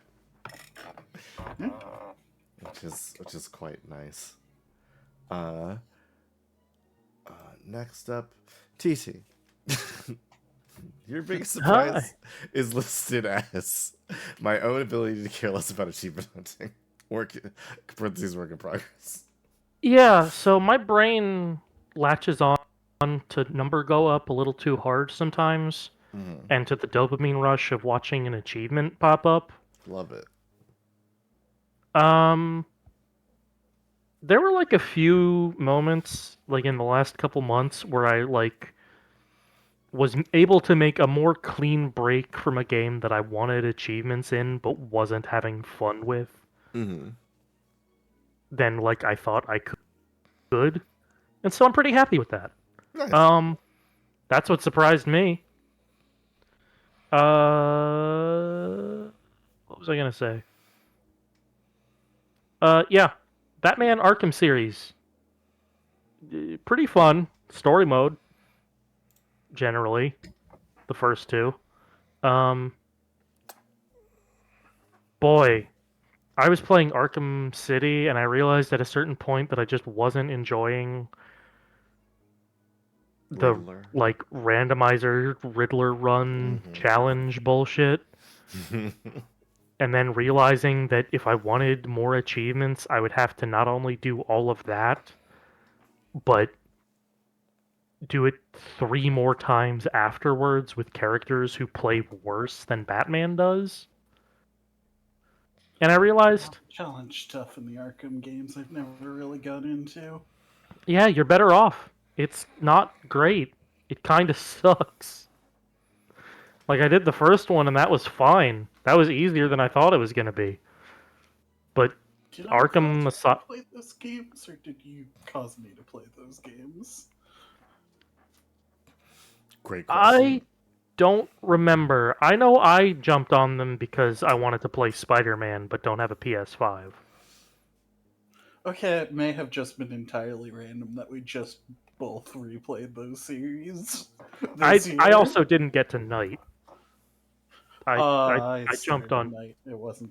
It was. I played Night okay. before. I did not replay it this year. Anyway, it's just... Well, there was some other stuff that I played that I just couldn't... That I knew there were more achievements, but I just couldn't be asked, and I realized, hey, that's probably for the best. Like, fucking... Mega I Man. mean, just going through my Steam library, even fucking Monster Hunter Rise of yeah. just hunt hundreds of monsters for no difference between like what you've already seen. Just run yourself into the ground, grinding and grinding, even though you're already at the top. Yeah. Monster Hunter Rise, I think me and you played the most of it out of everybody. Oh yeah, I loved what I did play, but I Yeah. saw some of those achievements and was just, God damn, I don't want to keep doing this now that I've like done everything else. Yeah. That's super fair. I'm excited for the next Monster Hunter, but I hope it does not like it's going to have a grind in it, which I'm fine with. But I hope it does not have like a prestige grind is what I call it. It's where it's just You've finished the final update, final boss DLC, final update boss. Yeah. Now go kill 100 super powered elder dragons over and over again For no reason. for no reason other than seeing number go up since you already have all the best armor and weapons. Yeah, it's not new, but hey, it is a fun game, and I honestly, hey, I applaud you for not needing those achievements. Yeah, I'm still liable to deep dive into a thing that I like and really go for achievements even past the point where I'm is like sensible, but that I am more clearly able to define a point of making myself say, I should stop doing this. It's sometimes healthy to stop doing things. Um, and Like we're stopping this category. we're starting a new one. Surprise! This new category. Weirdly, we're a little late to start this new category. We are. Is this the first slide? I think this is the first slide. This is. It is not. Fuck. Balls. Damn it. 1 second. Reconnect. We don't know that Wordsy ordered it like it's ordered in the list. Nope. We have no idea how Wordsy ordered these slides. Number 1 is TT. What's inscription? Why were you late to inscription? I was just late to it. People talked about it a whole ton, and they said it was really good. And I was like, I'm sure it is. But I didn't play it until like early this year. Mm-hmm. How was Which, you know, not the latest it could be, but still pretty late in comparison to We how still often, haven't played how it. quickly people switch topics. How'd you enjoy it? Sure, but I mean, you would be past the buzz of it, certainly, but I was also past the buzz of it when I started. It's true. Anyway, it's a good game. Nice. I probably don't have to sell that to most people here, but No. it's pretty good. I'm amazed that there are parts of that game that there's like wide swaths of that game that I avoided spoilers for somehow. It does. It does the Joker's trick a couple times at you. Yeah, I mean, I don't always. I played the Hex afterwards, which, it was okay. Sort of a, the game from the same guy before this. I don't have much particular to say. I was just late to this one, past when most people played it, and I think it's pretty good. Nice. I also think it's pretty great. I want to go back and play some more things in it because it's I had a very good time playing with it. Pony Island 2, Let's eventually. go. Can't wait for Sung Won. Yeah. Zara. So when I heard the next Monster, I mean, I jumped on the Monster Hunter bandwagon with World, so take that with a grain of salt. But when I heard the next Monster Hunter was going to be on the Switch, I was like, oh, I don't know if I'm interested in this. And so I didn't play it. And then it came out on PC, and I still didn't really play it because somewhere in there, I convinced myself that I wouldn't like it. I don't know why, but finally this year, I decided, okay, I'm going to play it. And I did. And I sank, like, I don't know, more than 100 hours into it. Mm. So I enjoyed it a lot. I don't know why I was late to the party. But yeah, it was fun. It's got me on the Monster Hunter bandwagon again. So I'm excited as to where the series is going next. It's going to be Monster Hunter W again, but for not World. I'm Monster Hunter Country. I do hope that next game is good, but yeah, no, I'm kind of glad other people got into it when I did because I thought I had burned myself out on Monster Hunter. It turns out I just needed a reason to play it, which was to not fall behind, which drives all of my action. I think the main thing that spurred me to play Rise is just like I finally decided, okay, I want to play Monster Hunter again, but I don't want to use the bow and arrow. I need to learn something else. Fair. And playing a new Monster Hunter is probably the best way to do it because then you're not just replaying content to learn how to use a weapon. actually using a weapon. I'm Monster Hunter Rise was fun. I think it might. There's somebody rumbling about more DLC, but I don't think it's gonna happen. Hey, me. So I was late to the party on Dead Space, a horror game in space where things are dead. I played with Fiona for Halloween. It was a spooky Hey. game. I do want to play it more at some point, but also I do think while we were playing that game, I was getting so mad at the monsters. I was reined in by my genuine terror, but also every time a monster showed up, I was like, "Get the fuck back in the vent! I'm looking for things." That I think the Dead Space franchise has always been kind of cool, and touching it now for real is more than cool. I'm very, very curious about like playing Dead Space 2 and 3 now after I finish 1. But I think 2 is a better game than 1, in fact. ooh, well then I'll have to find out. But first I need to get off the Ishimura. But that was me. I was just late to this game. I think it's pretty great, and I can't wait to finish with the remake. This was added a little last minute, but hey, what's this one? Sure was. So I was late to Spyro Reignited Trilogy. I played the original games when they came out, and I have a deep nostalgia for them, and I regularly replay them, and they're very good. I did not immediately snap up Reignited Trilogy because I had this worry that they would file off all of the rough edges that I loved. And unfortunately, playing it, I kind of found those worries to be not entirely unfounded.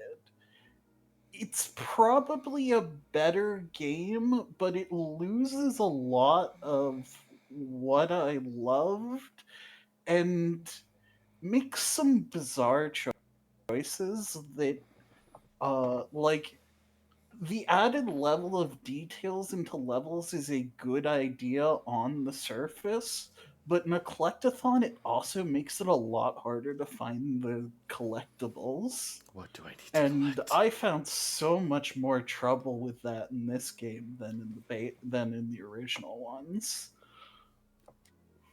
Fair I enough. also think the voice acting is just generally every replacement voice actor is worse. I'm really glad they got back Ripto's voice actor. His name escapes me at the moment, but he's a very fun dude. He plays the character very well, and I'm very glad he's there because any replacement would be worse. But I sort of feel like all of the replacements they did get are also worse. That's kind of sucks, but like the overall, the experience was positive. It's just Yeah, it's Yeah. still a good game. mhm. It's just you can't recapture magic, and sometimes you try, and sometimes it leads to disappointment. That is unfortunate. I'm sorry. But that was all of our awards. It is our individual awards, but now it's time for honorable mentions. Wrong button. These are all the games that we looked at, we thought were good, but maybe didn't make our list this year for like our top stuff. Young Souls, Elden Ring, It's been a year. Bomb Rush Cyberpunk, Sea of Stars, WrestleQuest, Home Body, Deceive Inc., Cassette. I can't do this the whole time. Set Beast. 24 Killers, 24 Killers, Clamor, Pokemon Emerald Road, V Rising. Rising. Right. The matchless cut fruit. Final Fantasy 16. Indeed. Thank you for playing, folks. Oh no, it's going again. Elden Elden Ring. Ring. Shut up! Oh, no. Keeps happening, bro. I warned you about Game of the Years, bro. You have honorable mentions. Oh no, we're still in the time loop. I was also working on something to for all the people who did submit like responses for the categories. But unfortunately, it broke and it broke and it broke. So I'm just going to let you know what they are now during our honorable mention section. From one submitter, they only listed 2 games for their excited for their upcoming game. They listed The Haunted Chocolatier. Yeah. I actually saw that game and looked pretty cool. It's the new one from the Stardew Valley guy, right? Yes. And they also listed for best soundtrack Bloodborne, which is something they played this year in their response. Yeah. So thank you, Audrey, for that. Oh, this one was fun. So for another one of our submitters, for best worst game, they submitted Assault Spy, a character action game that is a little janky but super fun. Age of Wonders 4 for worst best game. We're gonna see that a little later. Dragon Dogma 2 for their upcoming game. Best indie was Chrono Arc. Best writing and story was Maiden and Spell, which is I looked up some of the game. Very cute. You should try Assault Spy PO. It's pretty good. Best soundtrack was Toho Jonin, Unfinished Dream of All Living Ghosts. Whew, I got through it. And the biggest surprise was Code Vein. Thank you, Meechit, for those responses. It was a good list of games, honestly. I'm glad Code Vein surprised you. Yeah. Our next submitter, best worst game was Gundam Evolution. Worst best game, Final Fantasy X. I wonder who that is. Upcoming game, Jet Set Motherfucking Radio. I'm sure they saw the Game Awards thing as well. Best indie, Bomb Rush Cyberpunk. Best game I didn't play, Baldur's Gate 3. Writing and story was Lies of P. That was on a couple people's lists this year. Best soundtrack, Bomb Rush Cyberpunk again. And biggest surprise was F-Zero 99. The rise of like 1 versus 100 games or 1 versus 99 games has been really interesting because they're a weird little niche, but they still get games, and I think they're pretty good. Thank you, King Fast, for those responses. And our final submitter did indeed for their best worst game, Final Fantasy VIII. Worst best game, Final Fantasy VIII Remastered. Upcoming Thank you, game, Carnios. Final Fantasy VIII Remake. The best indie I game, appreciate you. Final Fantasy VIII. The best game I didn't play, Triple Triad Play Online. Best writing and story, Final Fantasy VIII. Hey, refresh the page real quick. I will. Best soundtrack, Final Fantasy VIII Remastered.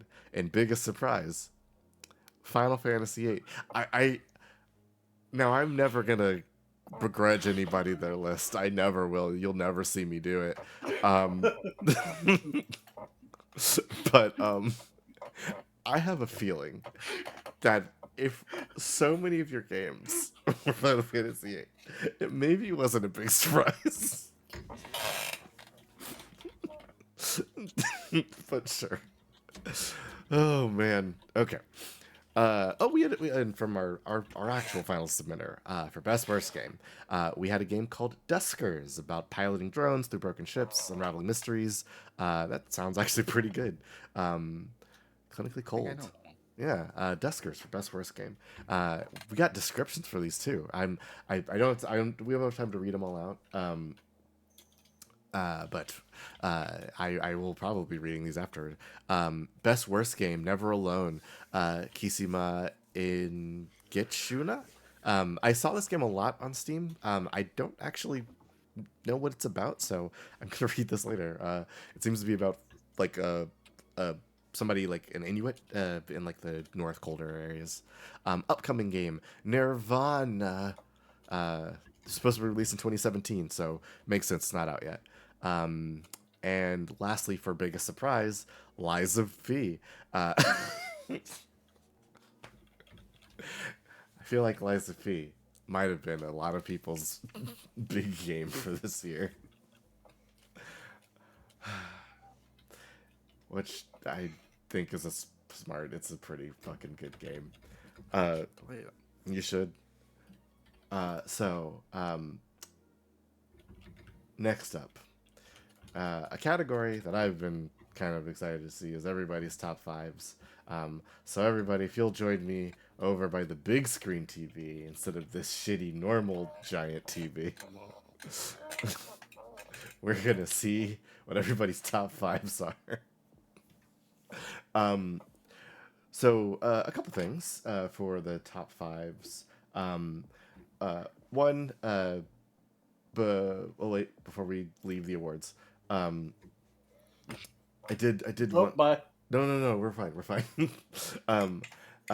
Last year I did give everybody rewards for stuff we did together, and I did make new awards for you this year, and then I threw them in the garbage, and then I gave a lot of people the same ones again.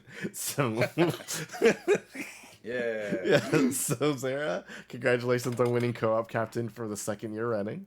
TT, congratulations on getting Does Games Quick once again. Oh wait, not Musket. Makes sense. Yeah. And Fiona, My Steam Wrapped is embarrassing. Fiona, congratulations on getting a new award this year. It's no longer the Mass Effect Massacre award. You got the Spooky Guest Award for 2023 because you were with me for Dead Space. you got the first horror award. Congrats. Really, when you look at it, the last year's reward was also a horror reward. A little bit. But yes, congrats on your awards, everybody.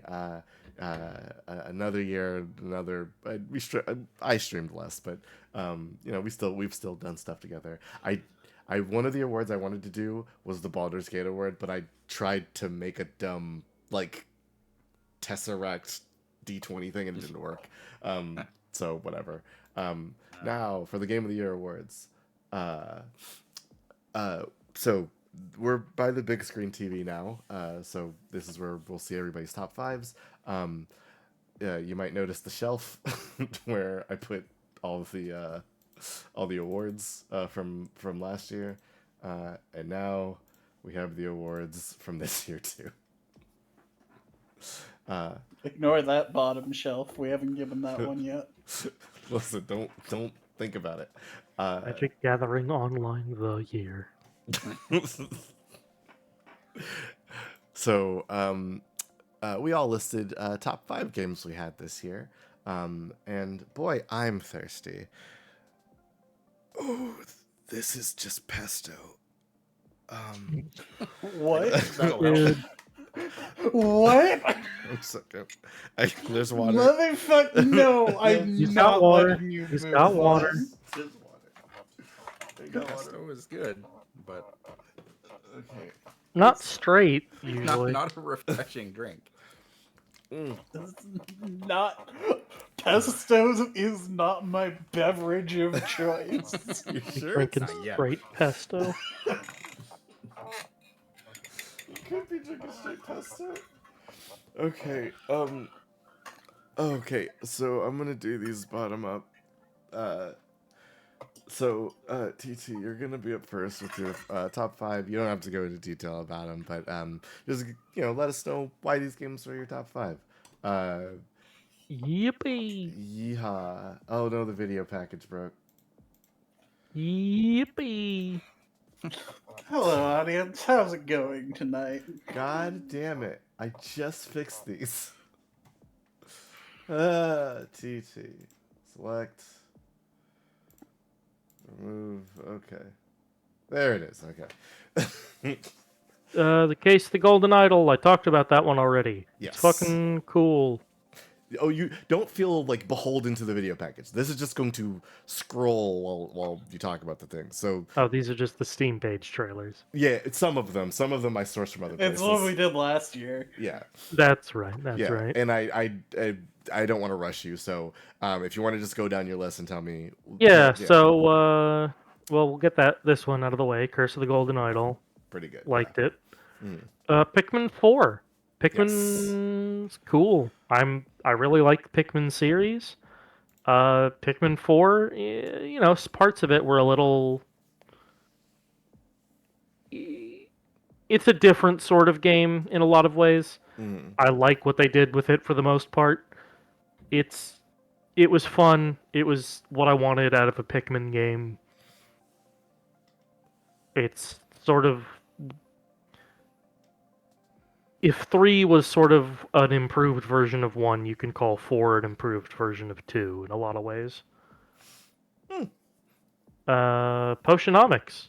Potionomics was fucking really good. I Love this game. it probably could have. No, saying it was a surprise is like would suggest that I went into it with low expectations. Yeah. I heard like pretty much nothing but good stuff about this game. And then I really, really enjoyed making potions and talking to all these characters. They're very fun. I know someone who worked on this. Hey. Oh, cool. Sick. I'm usually kind of. I don't like most card deck building games, but I liked this. I liked coming up with a little strategy and putting the cards together in a deck. It's lightweight enough that I did find a lot of joy in like just like trying new strategies and stuff. The card doesn't bring up a point. The facial expressions make me think of like TikTok dances a little bit, but I still quite like the expressiveness. I think this game rules personally, but yeah, I'm not surprised this is on somebody's top 5. This game fucking rips. I still had Pizza 2 still to talk about. Yes. Pizza Tower, again, talked about that already. It's good. It's fucking really tight to play. I like it. And then Risk of Rain returns. This was a very recent sort of release. If you like the first Risk of Rain, this is that again, but with more. And I really like the first Risk of Rain. So I like this. That's fair. I am not to get too back into the achievements, but I am like 30 something away from having all of them Christ. out of a game that has like 150 something. That's a lot of achievements. Hats off. We played some like the 3D Risk of Rain together, and that game was pretty fun. I don't know if I could do this one. I guess I'm also just glad that despite the Gearbox acquisition, they're still making good stuff. Yeah. Because usually Gearbox is kind of a shadow overhead. That's fair. And that's me. That's me done. And there's no more items on my top 5 list, which is going to be kind of conspicuous compared to everyone else's. So, Speaking of, 5th place, I've got Baldur's Gate 3. Now, I like Baldur's Gate 3. It's a very, very good game. Mhm. I wish it is so close to being one of the best games. And the fact that it's 5e and the fact that Forgotten Realms is Forgotten Realms, I think hurts it so much. Also, the callbacks to the original games give me negative joy. Oh no, really? Negative? Oh man, nappiness. I mean, see also Fiona's opinions on Dark Souls 3. That's fair. I'm not anti callback. I like Dark Souls 2's callbacks to 1. I'm anti pandering. Entirely fair. If you attempt to pander to me, I will be upset. If your explanation as to why this reference is here makes no fucking sense, Fiona won't like it. Yep. That's fair. Did you have more? Like, No. it's a top we'll, 5. We'll come back to Baldur's Gate 2, Baldur's Gate 3. That was mostly positive, I think. So It's a good game. I said that. yeah, you did. What was the next one? Oh fuck! I was clicked on the wrong thing. I was on TT still. There we go. So, a game that I super could have put on my biggest surprise of this year list. I did not see this coming. I did not expect to love Sonic the Hedgehog free visual novel as much as I did. And the thing is, there's a bit of Sonic gameplay in it, and I hate that Sonic gameplay. You can see it on It's right screen there. right now. I think it sucks, but the writing of the actual game is so overwhelmingly charming that I can't hold it against them. Fiona, you sound like me.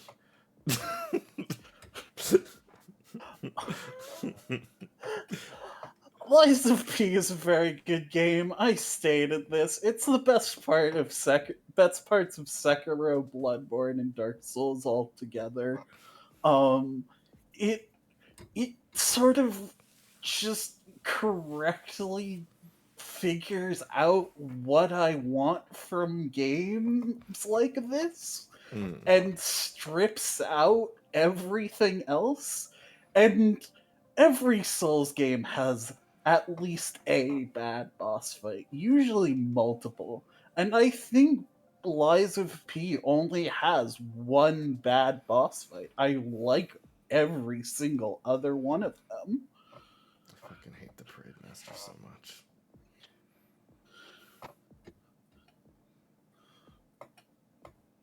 That makes me mad. Yeah, in Stars in Time is just it's a very good RPG. It's queer, it's emotional, it's you it's very well written. I'm bad at saying words about stuff I really like, which is why every time I've talked about a game I really like, I bring up negative stuff about it that I dislike. But I don't have stuff I dislike. The closest thing I have is that I think it drags a little in the middle, but that's games as a whole generally. So I don't really have much negative to say about it. Hey, It's a very good game. it can be You easy. should play it. I will. I hope nobody's here to get them. I somehow clicked off. Bam. As Meechad said, yeah, the dragging in the middle is also time loop stuff. Please Be Happy is also a very good game. It's very emotional. It's very gay, and I cried like non-stop after getting halfway through it, and then just cried until the end. It's very good.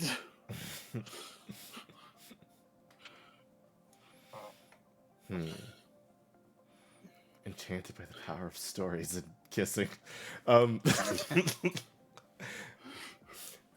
So, if just so I know, your top 3 games are Please Be Happy, In Stars in Time, and Lies of P.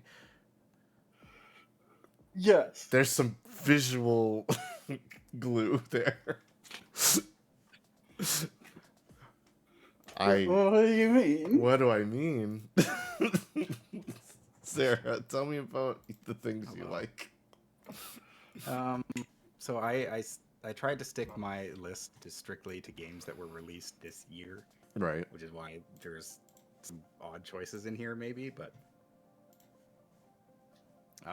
yeah, I guess starting from the bottom, these are in really no particular order. But, starting from the bottom, we've got Rogue Legacy 2. Mm-hmm. I played the original Rogue Legacy a while back, and I enjoyed it. It was a little bit stiff for like a Metroidvania kind of game, but I got some enjoyment out of it. I kind of put off playing the second one for a long time, but I've put like close to 50 hours into this game in like 3 weeks. So any like spare time I have basically goes into playing this game, because there's up to like a new game plus 7. So there's a ton of content to get through, and keep you replaying. And like every time you play, the castle is all randomized.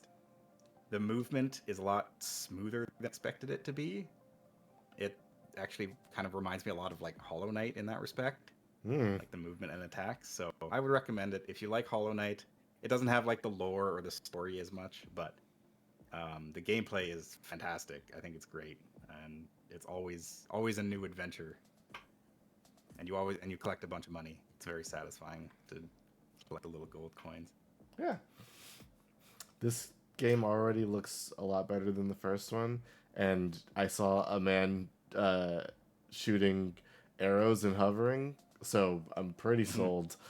Yeah, there's I can't remember how many different classes there are, but there's a bunch of different classes, and yeah, they're all pretty neat. They've all got something to bring to the table.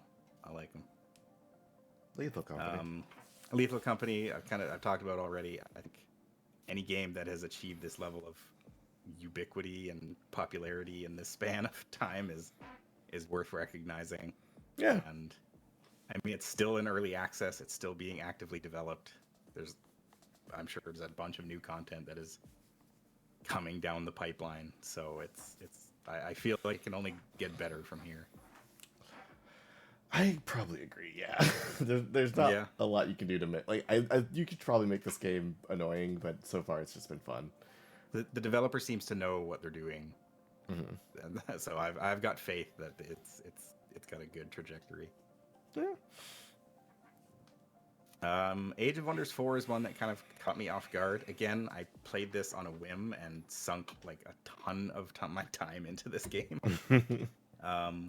Essentially, if you ever played like Civilization 6 and were like, I wish this was in a fantasy world and I wish I could make my own faction, then you can play Age of Wonders 4. It has a shockingly robust creator. Like, you can create a faction, you can choose what species you are, you can choose what kind of leader you have, and like you can play mole people, you can play rat people, you can play birds, you can play lizard folk, you can play humans, elves, dwarves, gnomes. It's wild. The customization is crazy, and it isn't even a matter of like, okay, I made a race of bird folk, so the leader has to be a bird folk. No, you can actually change it so that the leader is like a dragon, or a leader is any other race or anything like that. So you can actually. Fascinating. I've had a lot of fun in the creator, just kind of like building little factions and making up stories for them, and being like, okay, this is their deal. It's pretty cool. I recommend it. The Survivor, I've already talked about. Despite its flaws, I still think this is a fantastic game. Again, I really wish that the technical issues would get sorted out, but it's the kind of game that I want for Star Wars. Mm-hmm. It satisfies the things that I want. It is brutally difficult on the highest difficulty level, and it's a Star Wars Souls-like game. It's good. I enjoy these mechanics that they have created a lot, and I look forward to potentially more, maybe with new characters. We'll see. I hope there is more because I do want to play more games like this that are not as big of stakes. Yeah, I mean Yeah. it's a weird game. It goes to strange places, and I think it's the first video game, I guess maybe other than the Old Republic, that actually deals with the High Republic era, which is like the cutting edge of Star Wars right now. I love the cutting edge, just like a lightsaber. And of course, Oh. we're back here. Oh, it started over. Oh, It didn't no. play. It was Baldur's Gate 3 again. Fixed it. There it is. Yeah, I mean, it takes everything that I loved about the Divinity games and basically keeps it, and then it takes everything I didn't like about the Divinity games and gets rid of it. It is 5th edition, which has its issues, but I mean, it's really good. Like, I've had a ton of fun playing this game, and I am constantly reading about people solving problems in this game in just absolute bonkers ways. So it literally won Game of the Year. Yeah. So Good job, Larry. I feel like it deserves a spot here. Nice. I also got a top 5, and you might see some things that you remember. Good thing there's not going to have to be a third person to say new things about Baldur's Gate 3. No. Okay, so Street Fighter 6 was probably the first time I played a fighting game and felt like I had a real opportunity to learn the fighting game. It's easily my favorite fighting game of all time at the moment, and it sort of made me want to, like, usually when I play a fighting game I get really frustrated because I can't do something and then I stop playing it, but this one, because of the accessibility features and because of the easy operation controls, made the game more accessible. I felt like I could enjoy the game more, which it did, and also all the like fun little like side things they did, like the world tour mode, and a lot of the new characters and stuff are very fun. I will probably be playing Street Fighter for a long time because of this, and I actually hope to see more games like this. Like this game has inspired me to get Tekken when it comes out. I'm probably not gonna like it, but I will probably get it because this game made me want to play more fighting games. But Street Fighter 6 is pretty fun. I'm excited to play more of this when new people come out, because I want to see if a character I like in Street Fighter forever comes back in the modern age, because that would be all right. It probably won't happen, but we'll see. Beyond Street Fighter, I also played Viewfinder this year, which is like a little puzzle game with like some inspiration from like Portal, some people say, and a bunch of like, it reminded me a lot of Superliminal, if anybody's played that game before. It is very fun. The puzzle solutions are, anybody who knows me knows I like puzzles. That shouldn't be a surprise. But you simply must understand the way this game does some puzzles makes me giddy with excitement. And it introduces things in like a normal, like regular rate of like of learning. It's just a good puzzle game, I think. Plus, it can be. It can lead to some really weird interactions with the way their mechanics work. So you can do like fun things, like some of the stuff you're seeing in the video. But yeah, Viewfinder is a super good game. I thought I cut that part out. Next up is The Last of Us Part 1, the remake of The Last of Us Part 1. Remake, which is a remake of The Last of Us Part 1. Yeah. So part of the reason why I like this game is because this year I played Last of Us for the first time, and also this year I I played this remake, which is pretty good. I am curious if they're just going to keep remaking these two games forever, because that would be very funny if they did. Lose my fucking mind. um. I'm sorry for what we said to you, Todd Howard. Please come back. I think the Well, I think this game is super good. I haven't even beaten it, but of what I've played, it's super fun, and uh, the world seems insane. It's very fun. I love these big weird mushroom people. I honestly am excited to play The Last of Us 2 when I get a chance. I just gotta hook myself a PS5 from somewhere. Hey, do you remember the murder of Sonic the Hedgehog? You know how Fiona was surprised that she liked it? I wasn't. No, yeah. When I played it, I was like, "Oh, I see what words he sees in this series." um, okay. If anybody who watched this intro, they saw me get progressively more Sonicked as the intro went on. Um, uh, I I cosplayed as Longclaw for goddamn sake. A character invented for the fucking movie. God, I love the Sonic the Hedgehog video game there. It fills me with a joy that is hard to describe. It's all the people that I've grown up loving and having like my sense of morality and right and wrong be like built from. I am a good person because Sonic the Hedgehog taught me to be a good person. I've said this before, and I'll say it a million times.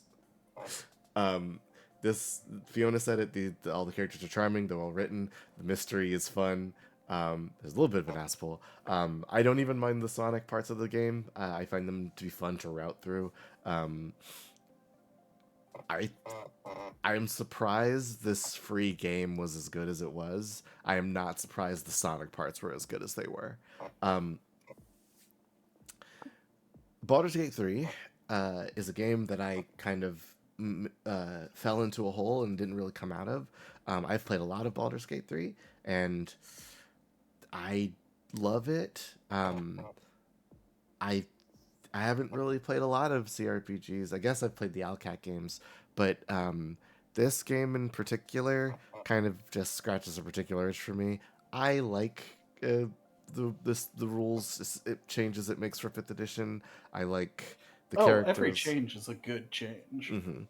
I like the characters.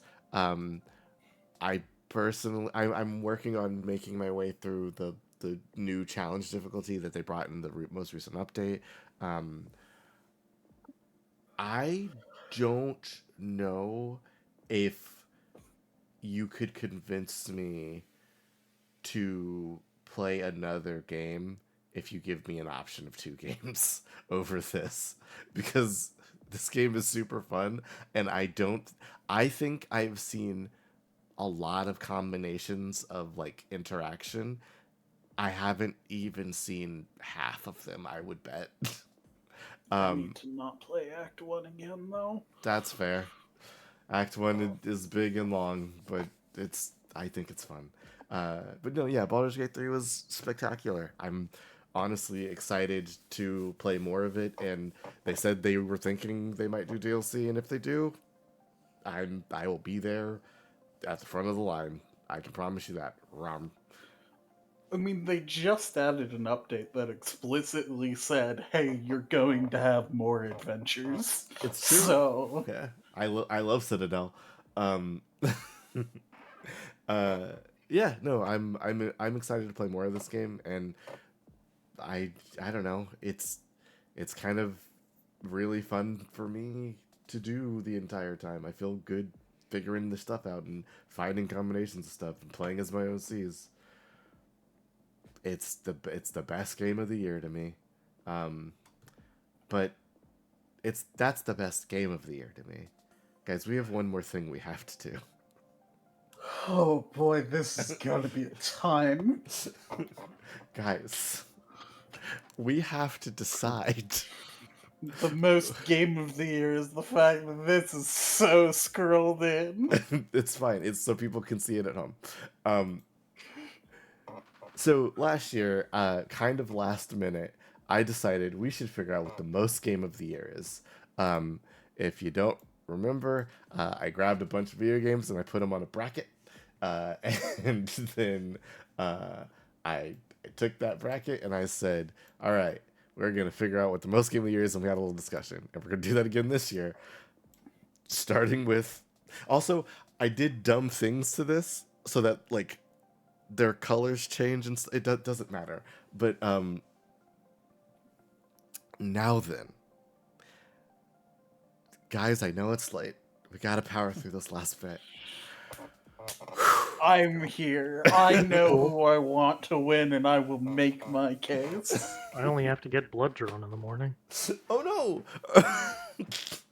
Okay, let's go. Games are more important. Don't do this to me. Okay. You look in a mirror, bud.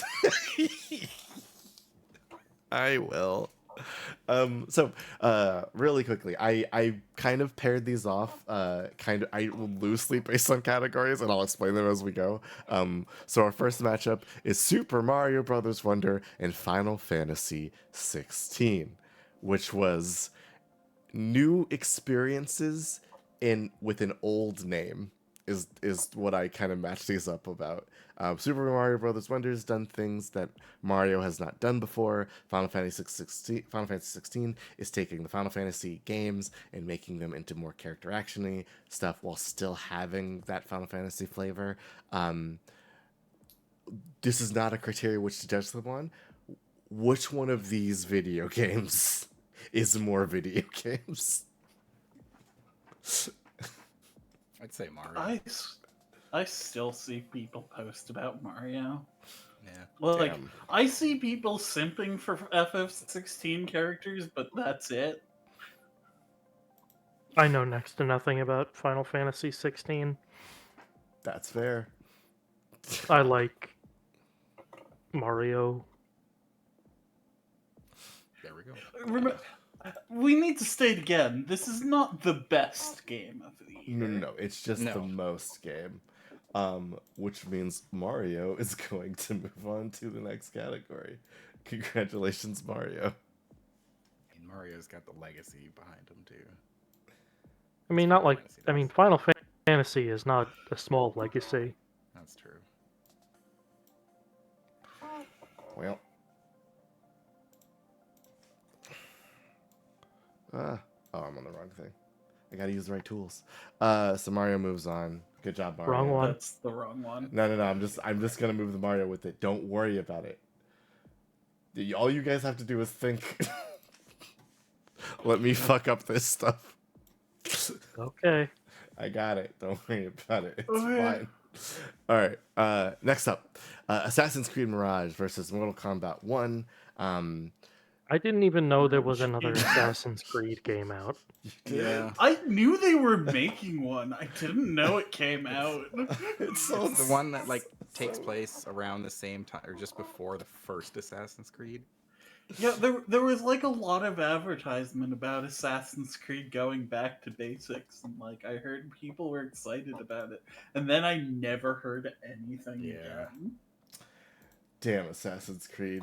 I'm sorry. So I think we have a winner. I'm so sorry, Assassin's I mean, Creed. yeah, Mortal Kombat is by far the better game. Okay, yeah, okay. Assassin's Creed, you're done. You're out of here. Mortal Kombat also. I watched a bunch of Mortal Kombat, and it actually like takes the story in an unexpected direction. It's interesting. What's more video game than What's more a Have- video game than inventing cameo characters? yeah, more video game than relabeling shit that already existed, or calling yourself Mortal Kombat 1 when you're like the 17th game in the series. They're the 12th game. It's Mortal Kombat 12, but it's 1-2. Get it? It's 12. Kind of a reboot. Yeah, as well. it is a reboot. So it is a sequel and a 11, reboot. 10? One of them was a reboot already. This one is explicitly a sequel to the last game and also a reboot. yeah, it's time. That So was was Oh, the one right. before. it was time Anyway. travel. Listen, what's important is Mario and Mortal Kombat have moved on. We're gonna move on down to the next group. All right, so we've I'm sorry, Armored Core. This is not fair for you. give them a chance. Are we supposed to be able to see Armored Core on the screen? Yeah, you're kind of between two. I can fix it. I got it. There we go. Yeah. Not that I believe I haven't played it, but I believe Armored Core is a good game. But I mean, All right, so I did have a reason for these. Armored Core and Baldur's Gate 3 were two series that had not had a game in quite a long time. That kind of suddenly came back out. And Yeah. Baldur's Gate 3 is so barely in the Baldur's Gate series. I didn't think it was going to. Listen, I don't think there's going to be a lot of discussion about that one. So, again, it literally was Game of the Year. It is a cultural phenomena. yeah. Do. Like I said, it is firmly planted itself in the zeitgeist of this year. So Congratulations, Baldur's Gate 3, on killing the other game. You did it. All right. I don't know. I went through all this effort to make them change color. It doesn't matter to anybody but me. Okay. Next up, we have Diablo 4 versus the Metal Gear Solid collection release. Oh, did that happen? It did. Yes, they kind of fucked up the ports a little. They did a little bit. they needed money, so they had to wring as much money as they could out of their dead horse. That's very I video really game. don't know. I'm sorry, Diablo Diablo 4. 4. The Diablo Immortal is the only Diablo I cared about this year because it was such a bad trash fire. Yeah, just a real head-to-head of which company is worse on this one. Kinda. I did kind of put these together because these seem to be, hey, remember our thing? I don't know why we're So- discussing this so hard. Both of them are gonna get beaten by Baldur's Gate 3. I mean, yes, but here's my point. I mean, the Metal Gear games are obviously the better games, but Mhm. when Diablo 4 came out, I saw a lot of people playing this on Twitch Mhm. for money. People were being sponsored to play this a lot. Okay, Ain't Ooh. nobody sponsored to play Metal Gear. that's a very fair argument. Game sponsorships are a very 2023 thing. I think Diablo's gonna take it then. So sorry, Metal Gear Solid. How many collector's editions did Diablo 4 have? And yet. Give it a few years. Metal Gear Solid Collection didn't have any collector's editions. We're gonna have to wait for Delta for that. It's true.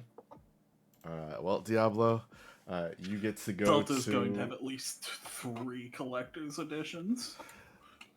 Diablo's gonna get sent to the feeding block, which is fine.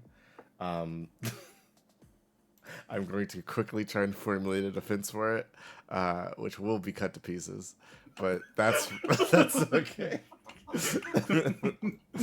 that's not. I mean, last year Elden Ring advanced the finale without meeting a single opponent, and even then barely did at the finale. All right. So next up, Oh, poor Forspoken. Why did you do this to it? I had to put the game somewhere. Forspoken really should have gone up against Redfall. That's a battle that seems fair. It does, but then Zelda would be up against Starfield, no matter where Zelda was kind of over here, it didn't really make a sense. So the next category was I just put it as like open world exploration game, which both of them are. Okay. Let me formulate a defense here for Forspoken. Forspoken is a good game. Forspoken is a game that, before it even came out, everyone was poised to hate it. It was. And was unfairly ravaged by those people, including myself. And what more could be 2023 than a random, uninformed internet hate mob? Now, Fiona, every part of me wants to agree with you because I want Forspoken to beat Zelda.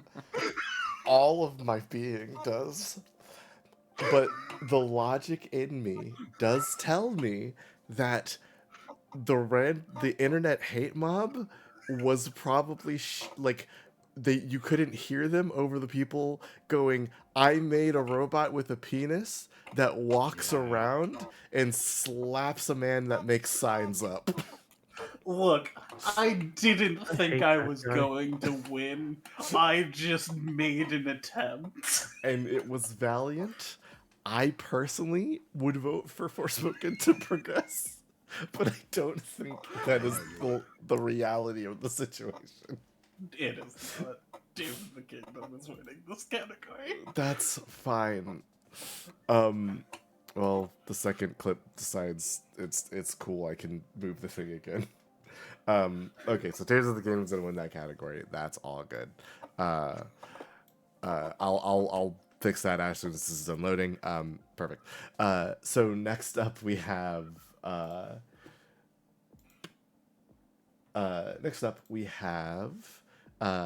Starfield versus Redfall, which I have a reason for. Man, it's the mid to garbage offs here, huh? So so Starfield and Redfall were both games that had a decent amount of hype around them, I would say, and they were also games that Bad. fell on their ass so hard that it's hard. You can see the impact crater from here. Redfall may have killed Arcane. We're gonna find out. They may have killed Arcane Austin. They killed Texas Arcane. The other Arcane studio's fine. Arcane Austin, you're doing great. I visited your studio one time. Now, when it comes to which one is more video games, I would argue that the larger hype cycle belonged to Starfield. That is absolutely true.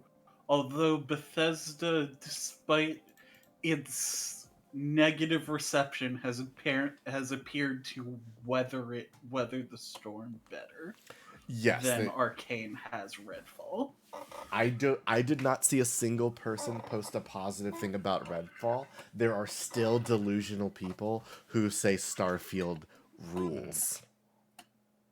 I would also say that Redfall was released with a lot of bugs and problems, and it was like, oh, that kind of sucks to see. Mm-hmm. If a Bethesda game comes out, everybody expects it to be a bug-riddled mess, but that's kind of part of the charm. They have a That huge didn't shield. happen Yeah. with Starfield. No. No one cares about Starfield. No. Okay. The guys who were making the multiplayer mod gave up because the game was so boring. I was gonna save this for Tears of the Kingdom match, but it looks like Starfield might be losing. Mhm. So, Redfall didn't have a official spokesperson say it's okay that our game is boring and empty because there was nothing to do on the moon landing. which Starfield does have. I also don't know if this is entirely true. Wasn't there a tweet going around of someone like saying, like pointing out an accurate prediction they made, basically of they're waiting to sell you faster ways to get through the empty Yes. space later. Yep. 100%. Which is incredibly video games. This is the company that sold us horse armor. I am This personally is the company that invented DLC. they did. I am personally of the opinion that Starfield beats Redfall in this instance. I Yes. think so too. All right. Which It's means definitely more game. you move forward there, Starfield. Congratulations. Goodbye, Redfall. You rest in peace, I guess. Also, it's very to not complete to talk about this before it goes away entirely. It's very funny the Blade game as was announced this year and is not coming until 2027. Good lord. That's too far away. Oh man. Okay. Next up, we have Street Fighter 6 versus Resident Evil 4, the remake. So I Actually, have a great opinion here. Someone convince me. Teenage Mutant Ninja Turtles, Teenage Mutant Ninja Turtles. So I put these two together after shuffling them around a bunch, but Street Fighter 6 and Resident Evil 4 are sort of like returns to form for their individual series, like the resurgence of the series, I guess. Like not saying the previous installments were particularly bad. Street Fighter 5 was pretty good, and the Resident Evil 2 remake was also pretty good. But Resident Evil 4 got a lot. It's very funny you brought up the Resident Evil 2 remake and not the Resident Evil 3 remake. Well, I don't want to talk about that one.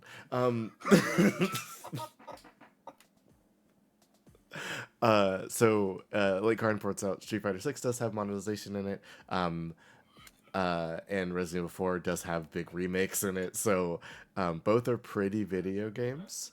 I would say that See, the thing with Resident Evil 4 is it's a high quality remake, which isn't as modern video game as one might expect. I would push back on that because I think most of the remakes that I've seen in the past year have been high quality. Because, in my opinion, A lot of them are just the same game with a different coat of paint. Sure. I think that the Final Fantasy VII remake's pretty high quality. Final Fantasy VII remake is a very weird game It certainly is. because it's also a sequel. It's also a sequel. But it's weird. I think my mind says Resident Evil 4, because Street Fighter 6 just doesn't do enough stuff. It has a lot of nice features. and stuff. Counterpoint. What's that? Street Fighter 6 has an actual gamer in it.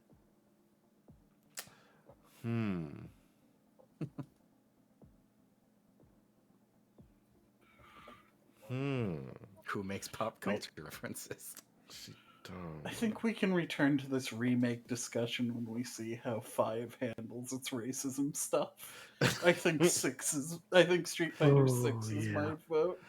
Reasonable. I can't wait. Yeah. Surely they have to cut out the village, the African pygmy village.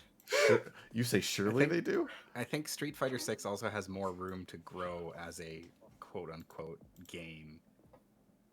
I can cotton to that, yeah. That's true. Resident Evil 4 just released and is done. Yeah, it's pretty much done. The Separate Ways DLC came out. They ain't more coming out, and Street Fighter 6 still got stuff going on. Street Fighter 6 has years of DLC left in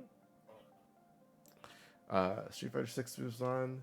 So sorry, Resident Evil. You fought a good fight. Right. Which brings us to our final rating for this round. We got Spider-Man 2. As soon as I get the thing in view, we got Spider-Man 2 versus Alan Wake. Ew. I mean, Spider-Man 2 is the biggest best-selling PS5 game. Like, it Out is. of all 6 of them. Yeah, of the top 30 Sony published games, there's a list going on. Spider-Man 2 is the only PS5 exclusive on that list. It's true. I'm excited to play it at some point, ostensibly. Spider-Man 2 is pretty new video games, just in terms of writing and gameplay and stuff. So mhm. I haven't played Alan Wake 2 and I haven't spoiled myself on it, but from what people have said, it's very weird. I It heard is- that as well. It is like a non-conventional when it comes to being a video game, whereas Spider-Man 2 is probably as conventional as you can get. Yeah, and I'm sorry, Alan Wake 2. It makes you a better video game, but it hurts does. you in this list. Very true. I will say that Alan Wake 2 is the recipient of more awards than Spider-Man 2 is, I believe, from just video game Yeah. places. So people who generally like video games like Alan Wake 2 more often than they like Spider-Man 2. Mhm. Though I like Again, this is not the best game of the year list. it's true. I'm the reason I'm bringing this up is because I believe it is also video games to have a lot of recognition from the video game industry. Mhm. But I can concede my point there. If that were the case, Starfield would be nowhere on this list. listen. It's not the only thing. It is one of them. But yeah, no, I can see my point. Mr. Awake, I'm so sorry. It's time to go to sleep. Good, I didn't have to play all of my cards. I can hold them in reserve. And I was Oh. too distracted to play those cards before. Didn't play those cards before you wanted them played. Oh, right. Spider-Man 2 is my horse, and I'm going to play it as strategically as I can. Good lord. All right, let me just set this up real quick. This is not unbiased. There does not have to be a winner. We have an agenda. We have a time limit. We gotta go. All right. I'm waiting for you to drag them. I'm dragging. I'm going as fast as I can. I did a dumb thing and I want to do it now because I put work into it. All right. Did it. Next round. There's so we cut them in half. So we got Mario Brothers Wonder versus Mortal Kombat 1. This is a tougher one to me. Mario Brothers, bigger franchise, bigger.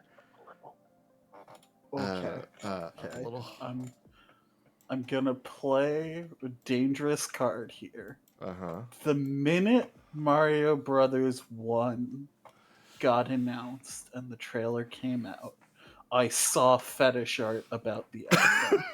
I have seen no fetish art for Mortal Kombat. That's a strong. That's a card. That is a strong open. I guarantee you it's out there, but yeah, there's some freaks in the Mortal Kombat universe, but we talked about reboots a little earlier. Is Mortal Kombat, like I said in chat, is Mortal Kombat rebooting a rebooting a rebooting of a rebooting? Is that kind of. big video games right now? I do think the internet going, I'm horny for that elephant, is a strong motivator. I think they will do that about anything. Pio does raise a good point that the Mortal Kombat fetish art is going to be kind of the same stuff. Yeah, Whereas Mario they got that. Mario's new was new Mario enough probably- to become a meme. opened some people's eyes. Also, every time I see a meme of a flower calling me a slur, I kind of find joy in it. Jesus. I haven't seen those ones.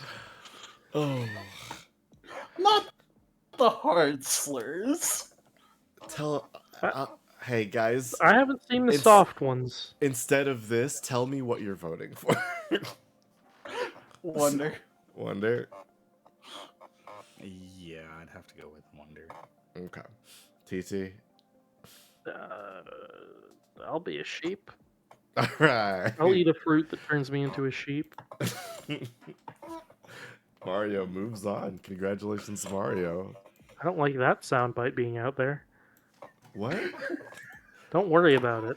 Don't- It's fine. I'll also say I'll eat a fruit that turns me into a sheep.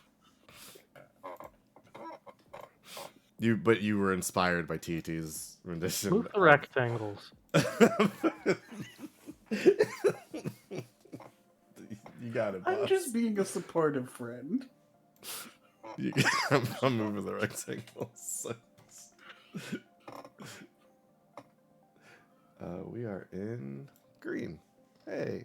I'm sorry, Mortal Kombat. You're dead I'm forever. sorry, whoever won the next one. Uh, Whoever won the last. I'm pretty sure. It's Baldur's Gate 3. I'm pretty sure Baldur's Gate 3 was against Diablo. Diablo. Yeah. I'm sorry, Diablo 4. It's Baldur's Gate 3. That's fair. I'm gonna go ahead and push Baldur's Gate 3 forward. I think that was a strong defense, Baldur's Gate 3. Fuck Blizzard. You really done made it through to where no one thought you could make it.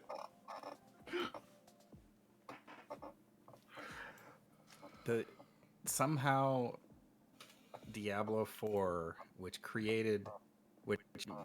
basically made its poster villainous as this like sexy demon lady, is still not as horny as Baldur's Gate 3. It's true.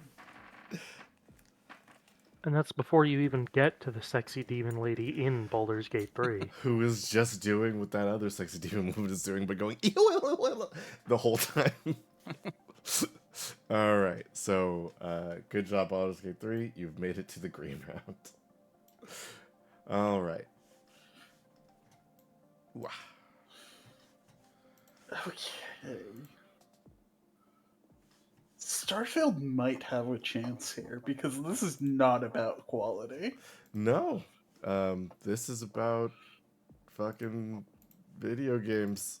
So, I think, like, people being excited about Legend of Zelda is good indication of video game. I think people being disappointed in Starfield is a better indication of video games. I think the prevailing mood around video games, outside of like tent poles, is disappointment rather than joyous happiness. I think I did not expect Starfield to be as bad as it was.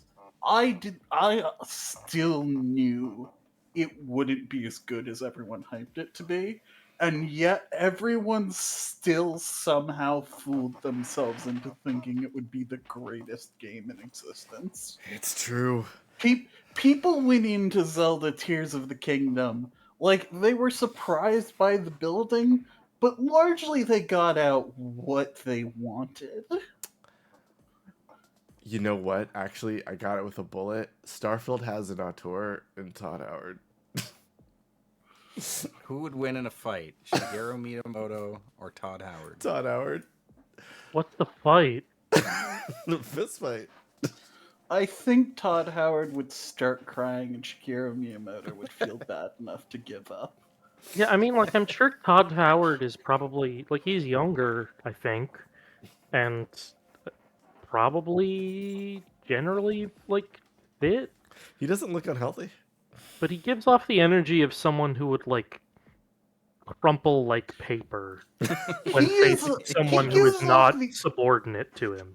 He gives off the energy of that "I am a little birthday boy" tweet. No, but he wouldn't even. There's whimsy in that. Todd Howard is so He's devoid of whimsy. blandly unwhimsical as a person. He's what? TT? He wears a leather jacket. Opposite of That's unknown. sounding very 2023. No, I to mean me. he's like he is the eye of a storm of comedy. Wow.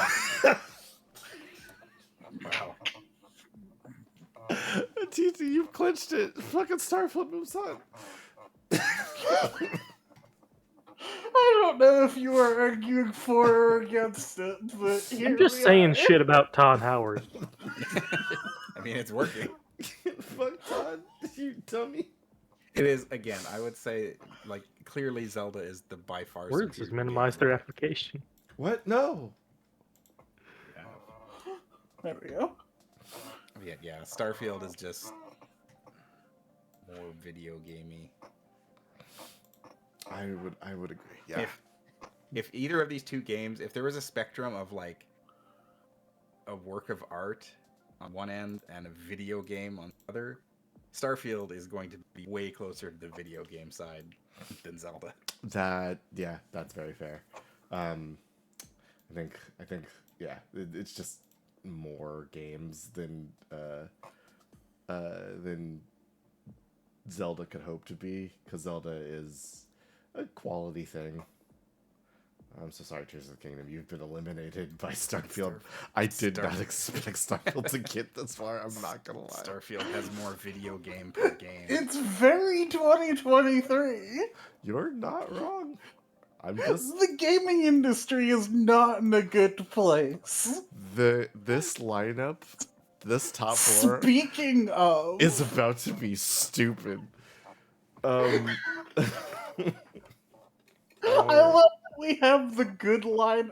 Half of this is the good, is that video games are doing fine, and half of it is video games are dying.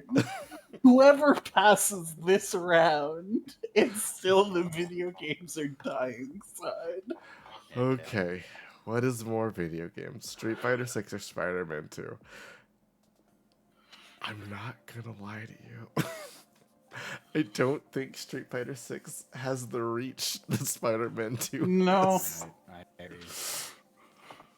It as a fighting game, it's by definition niche. But I think it's the first time I think a fighting game has been like as accessible as it is, but people still like hopped on, tried the modern controls, and then got ultra bodied, and they were like, "Well, fuck this, actually." Yeah, that's fighting games. But it just it happened in larger quantities this time, because those easy operation controls made people able to, hop in a bit easier and land a hit or two. Yeah, I just think Spider-Man 2 is kind of too big a video game. Yeah, Yep. I agree. Street Fighter 6, I'm so sorry. This is the end of you. Still don't have to play all my cards. Alright. Move on to the round of green. Congratulations, Spider-Man. Alright. So, penultimate rounds. Great. Alright, so, I'll move that in a second. There we go. So, we have Super Mario Brothers Wonder versus Baldur's Gate 3.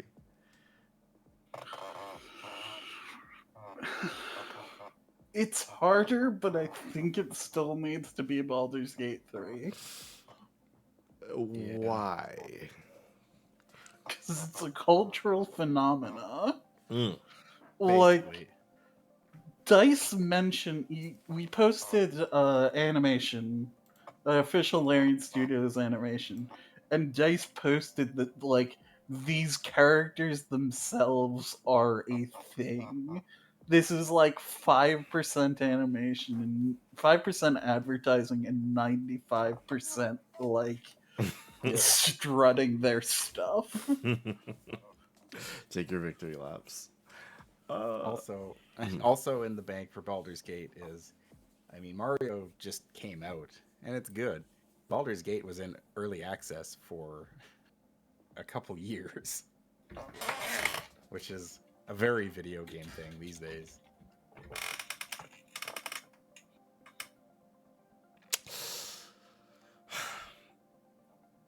Yeah. No. Yeah, I see it. Okay.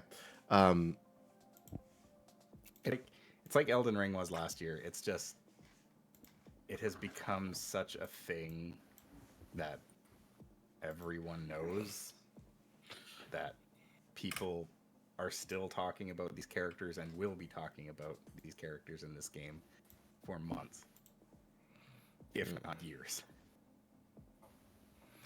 makes sense. Whereas Mario Wonder, despite being a very good game, just doesn't have the same kind of lasting power in the culture.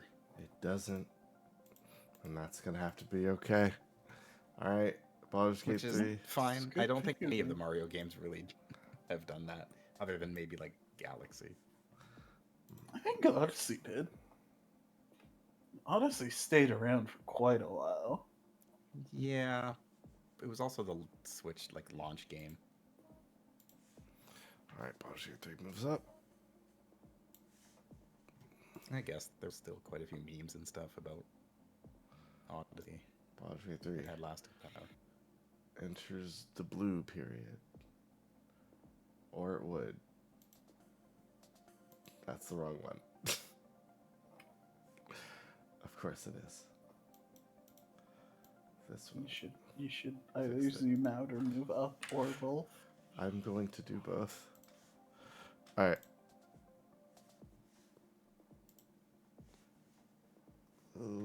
Last penultimate. Whew. You cannot see Starfield. There you go. Nope. There you go. I'm fixing it. All right, cool.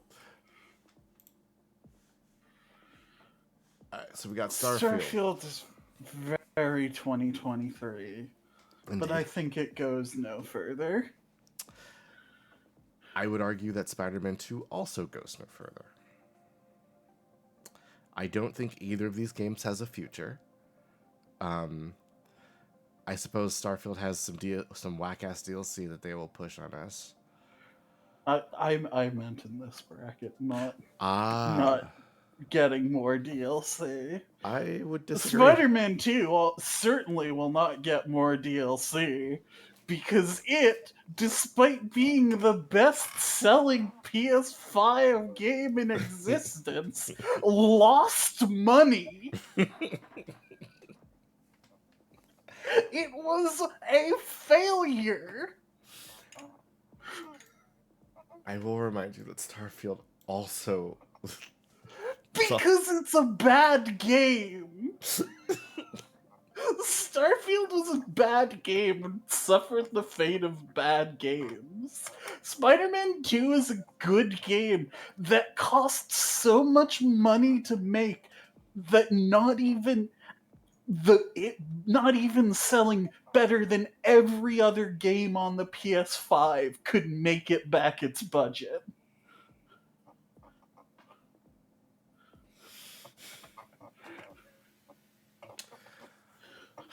that is damning. I'd also like to point out that you say that Starfield is pretty 2023. I watched a video that made it very clear that Starfield is a game with mechanics that are like 15 years old. It is like a 2008 game. Pretty graphics, yeah. Okay. I can bite that, I think. personally. All right. Starfield, you're gone. All right. It's very funny that our final two games are two both very good games where one scenario spoils an possible oncoming video game crash, and the other is like an indie game that feels to the same quality as the other one. Okay, move my squares. No, not that one. Move Spider-Man 2. Alright. Stars go away. Alright, so 2023's most video game of the year. Fiona, I hear the revolver loaded with ammunition. I've played my cards. I'm just gonna gesture to them again. Mhm. Spider-Man 2 is an excellent video game in the most popular current media genre that is the sequel to an extremely popular game that sold all of the copies to like everyone who has a PS5 and definitely caused people to go out and buy PS5s. And yet, because budgets have exploded so hugely, this game cost 3 times as much as the previous one. It failed to make back its money despite being the best seller. Might get there when it releases on Steam at some point, probably. But yeah, that's not great. Both of these games feature characters that people like. Only one of these games is capitalizing on the, hey, here's an old character that does exist, or here's like an older thing that does exist. It helps that it's related to D&D, which is huge at the moment. It's taking all of those things and then making them into a pretty perfectly presented package of welcome to the new world old thing. Okay. I said I played all of my Spider-Man 2 cards. I did not. Okay.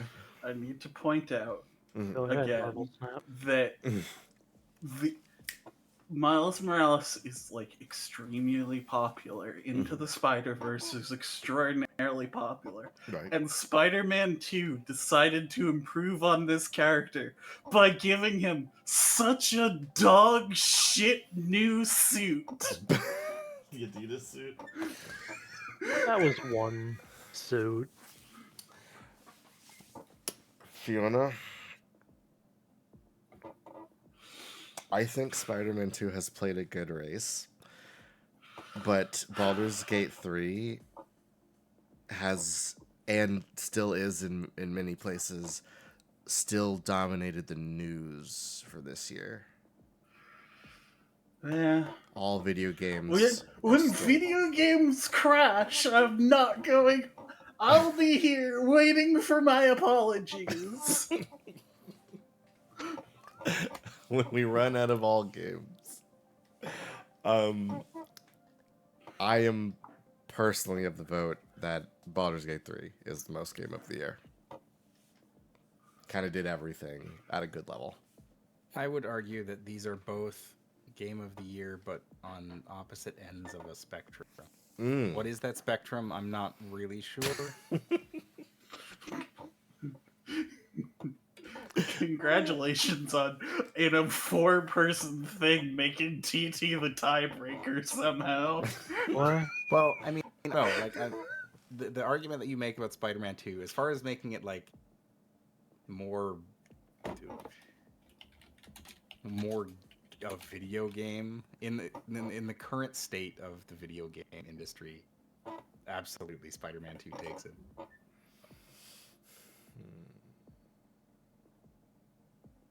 But Baldur's Gate 3 is very influential. I'll believe that when I see its influence in games. I am not I think- convinced it's an extraordinarily good game. I'm not convinced everyone isn't going to try to do a version of it that sucks and forget about that game genre in like half a year because it Mhm. released a bunch of garbage. I think part of it is that both games are very popular, but Spider-Man got there more. I would argue Spider-Man got there more so on the back of marketing and money invested in advertisement. Baldur's Gate did, whereas Baldur's Gate got there more from like Word of mouth. and memes and stuff like that. Not to say that they didn't spend any money on marketing, because they absolutely Corporate did, but money is very 2023. it's- And there's corporate money in both.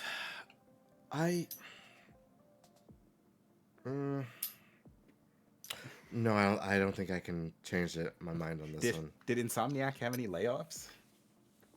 Almost certainly. I don't recall, but Because that That's is pretty another video factor. games. yes, Larian has not laid off anyone who worked on Baldur's Gate 3. as Larian I is a recall. solid company. Well, Larian hadn't, but Wizards of the Coast sure as hell did. Yeah, you know, you're right. They did Oh. actually lay off the person who was Larian's contact with Yeah. the company. Oh my But god. Can I we give that forgot to about Baldur's that. Gate 3? It No, is a that's facet not of the fair. game, unfortunately. Yeah. It has affected them in Well, you- a roundabout way. I think to Zara's point, I think there is going to be a bunch of BG3 imitators in like the next 2 or 3 years that try and ape the CRPG thing with all lots of pretty hard. choice. Well, I think there are going to be more that try to do Yeah. exactly what Baldur's Gate is doing. Absolutely. And I don't think there will be Spider-Man copycats. I think that's because the budget is too high, Yeah. more than a. Nobody's gonna pay for a Spider-Man copycat. Executives But will. also, it just like, I haven't played the Spider-Man games, but everything I've seen from them is just like, it just looks like that same AAA video game feel. Like, it's not Mhm. bad. I'm sure it plays. It's fun and it's Mhm. exciting and everything like that. But it's like Baldur's Gate. I could see a lot of people making Baldur's Gate imitations because it's like that. It was super popular, and obviously everyone is going to screw it up, and no one is going to make the next Baldur's Gate 3. But if you copy Spider-Man, that's just any other AAA video game in this current market. That's very 2023, though.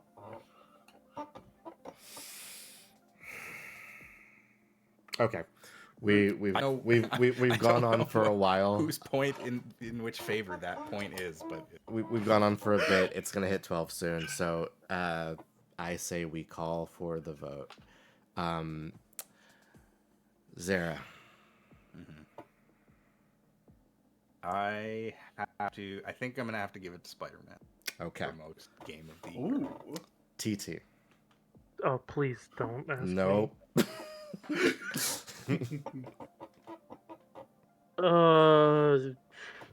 Can I go last? Sure.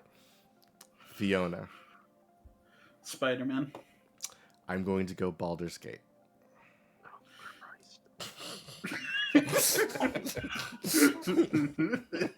You can either tie it or make one of them win. I knew this was going to happen. I need pictures of Baldur's Gate. But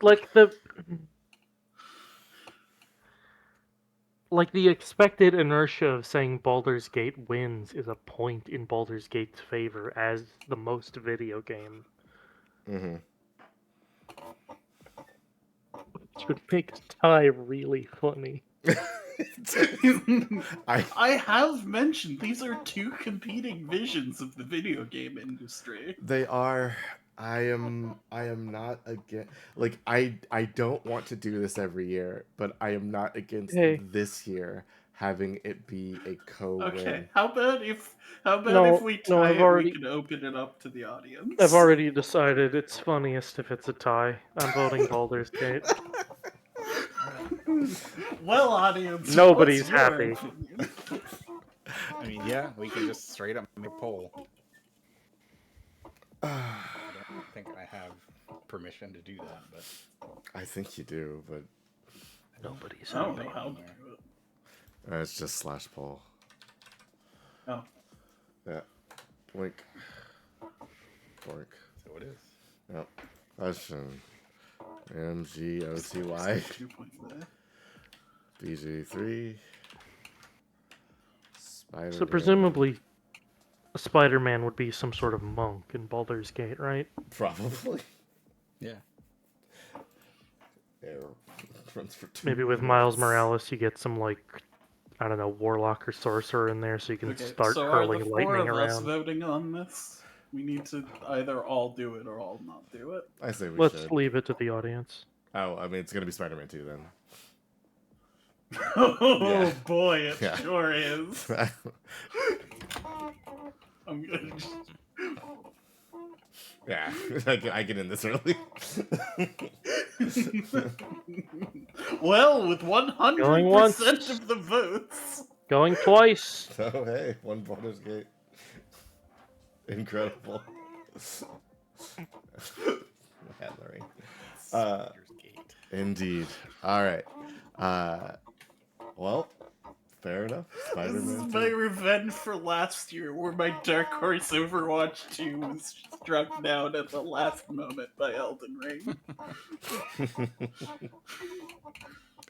Well, the most game of the year, as decided by the Jam Awards, is indeed Spider-Man 2. Congratulations. right. Consume everything Spider-Man 2. I really expected to lose that. I did not expect to win this. Excited to play this one at some point. Yeah, I hear it's a good game. I should have let you vote with channel points.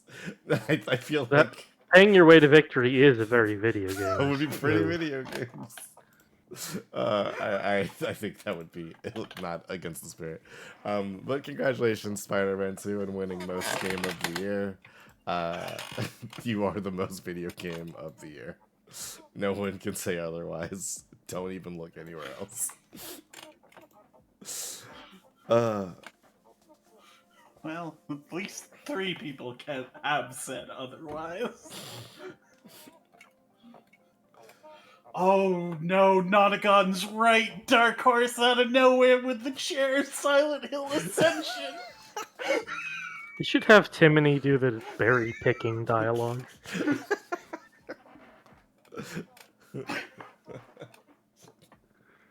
Good lord. Okay. Hey guys. I like making jams.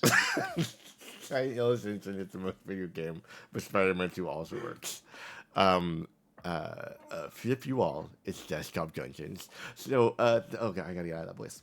Okay, well, everybody, thank you for joining us for another. Get Healy.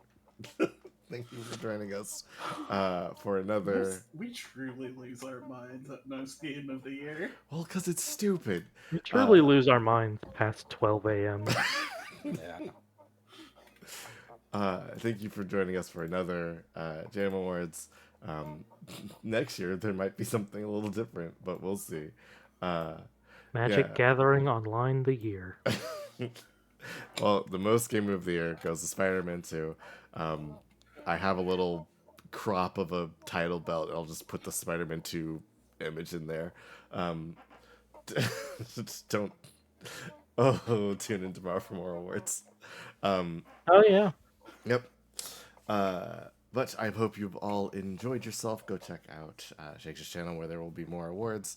And other than that, I hope you all have. Before was. No. I hope you all have a fun new year. Looking forward to it, honestly. Should be exciting. Oh, 3 more people talking about Baldur's Gate 3. I will get revenge. Yeah. Yeah. But yeah, we'll see you guys next year, and I hope you have a lovely night. I should have thought of a Later, sign folks. last time. No. Wait, no, I got it. Game over. Yeah. Get over it! Night, everyone.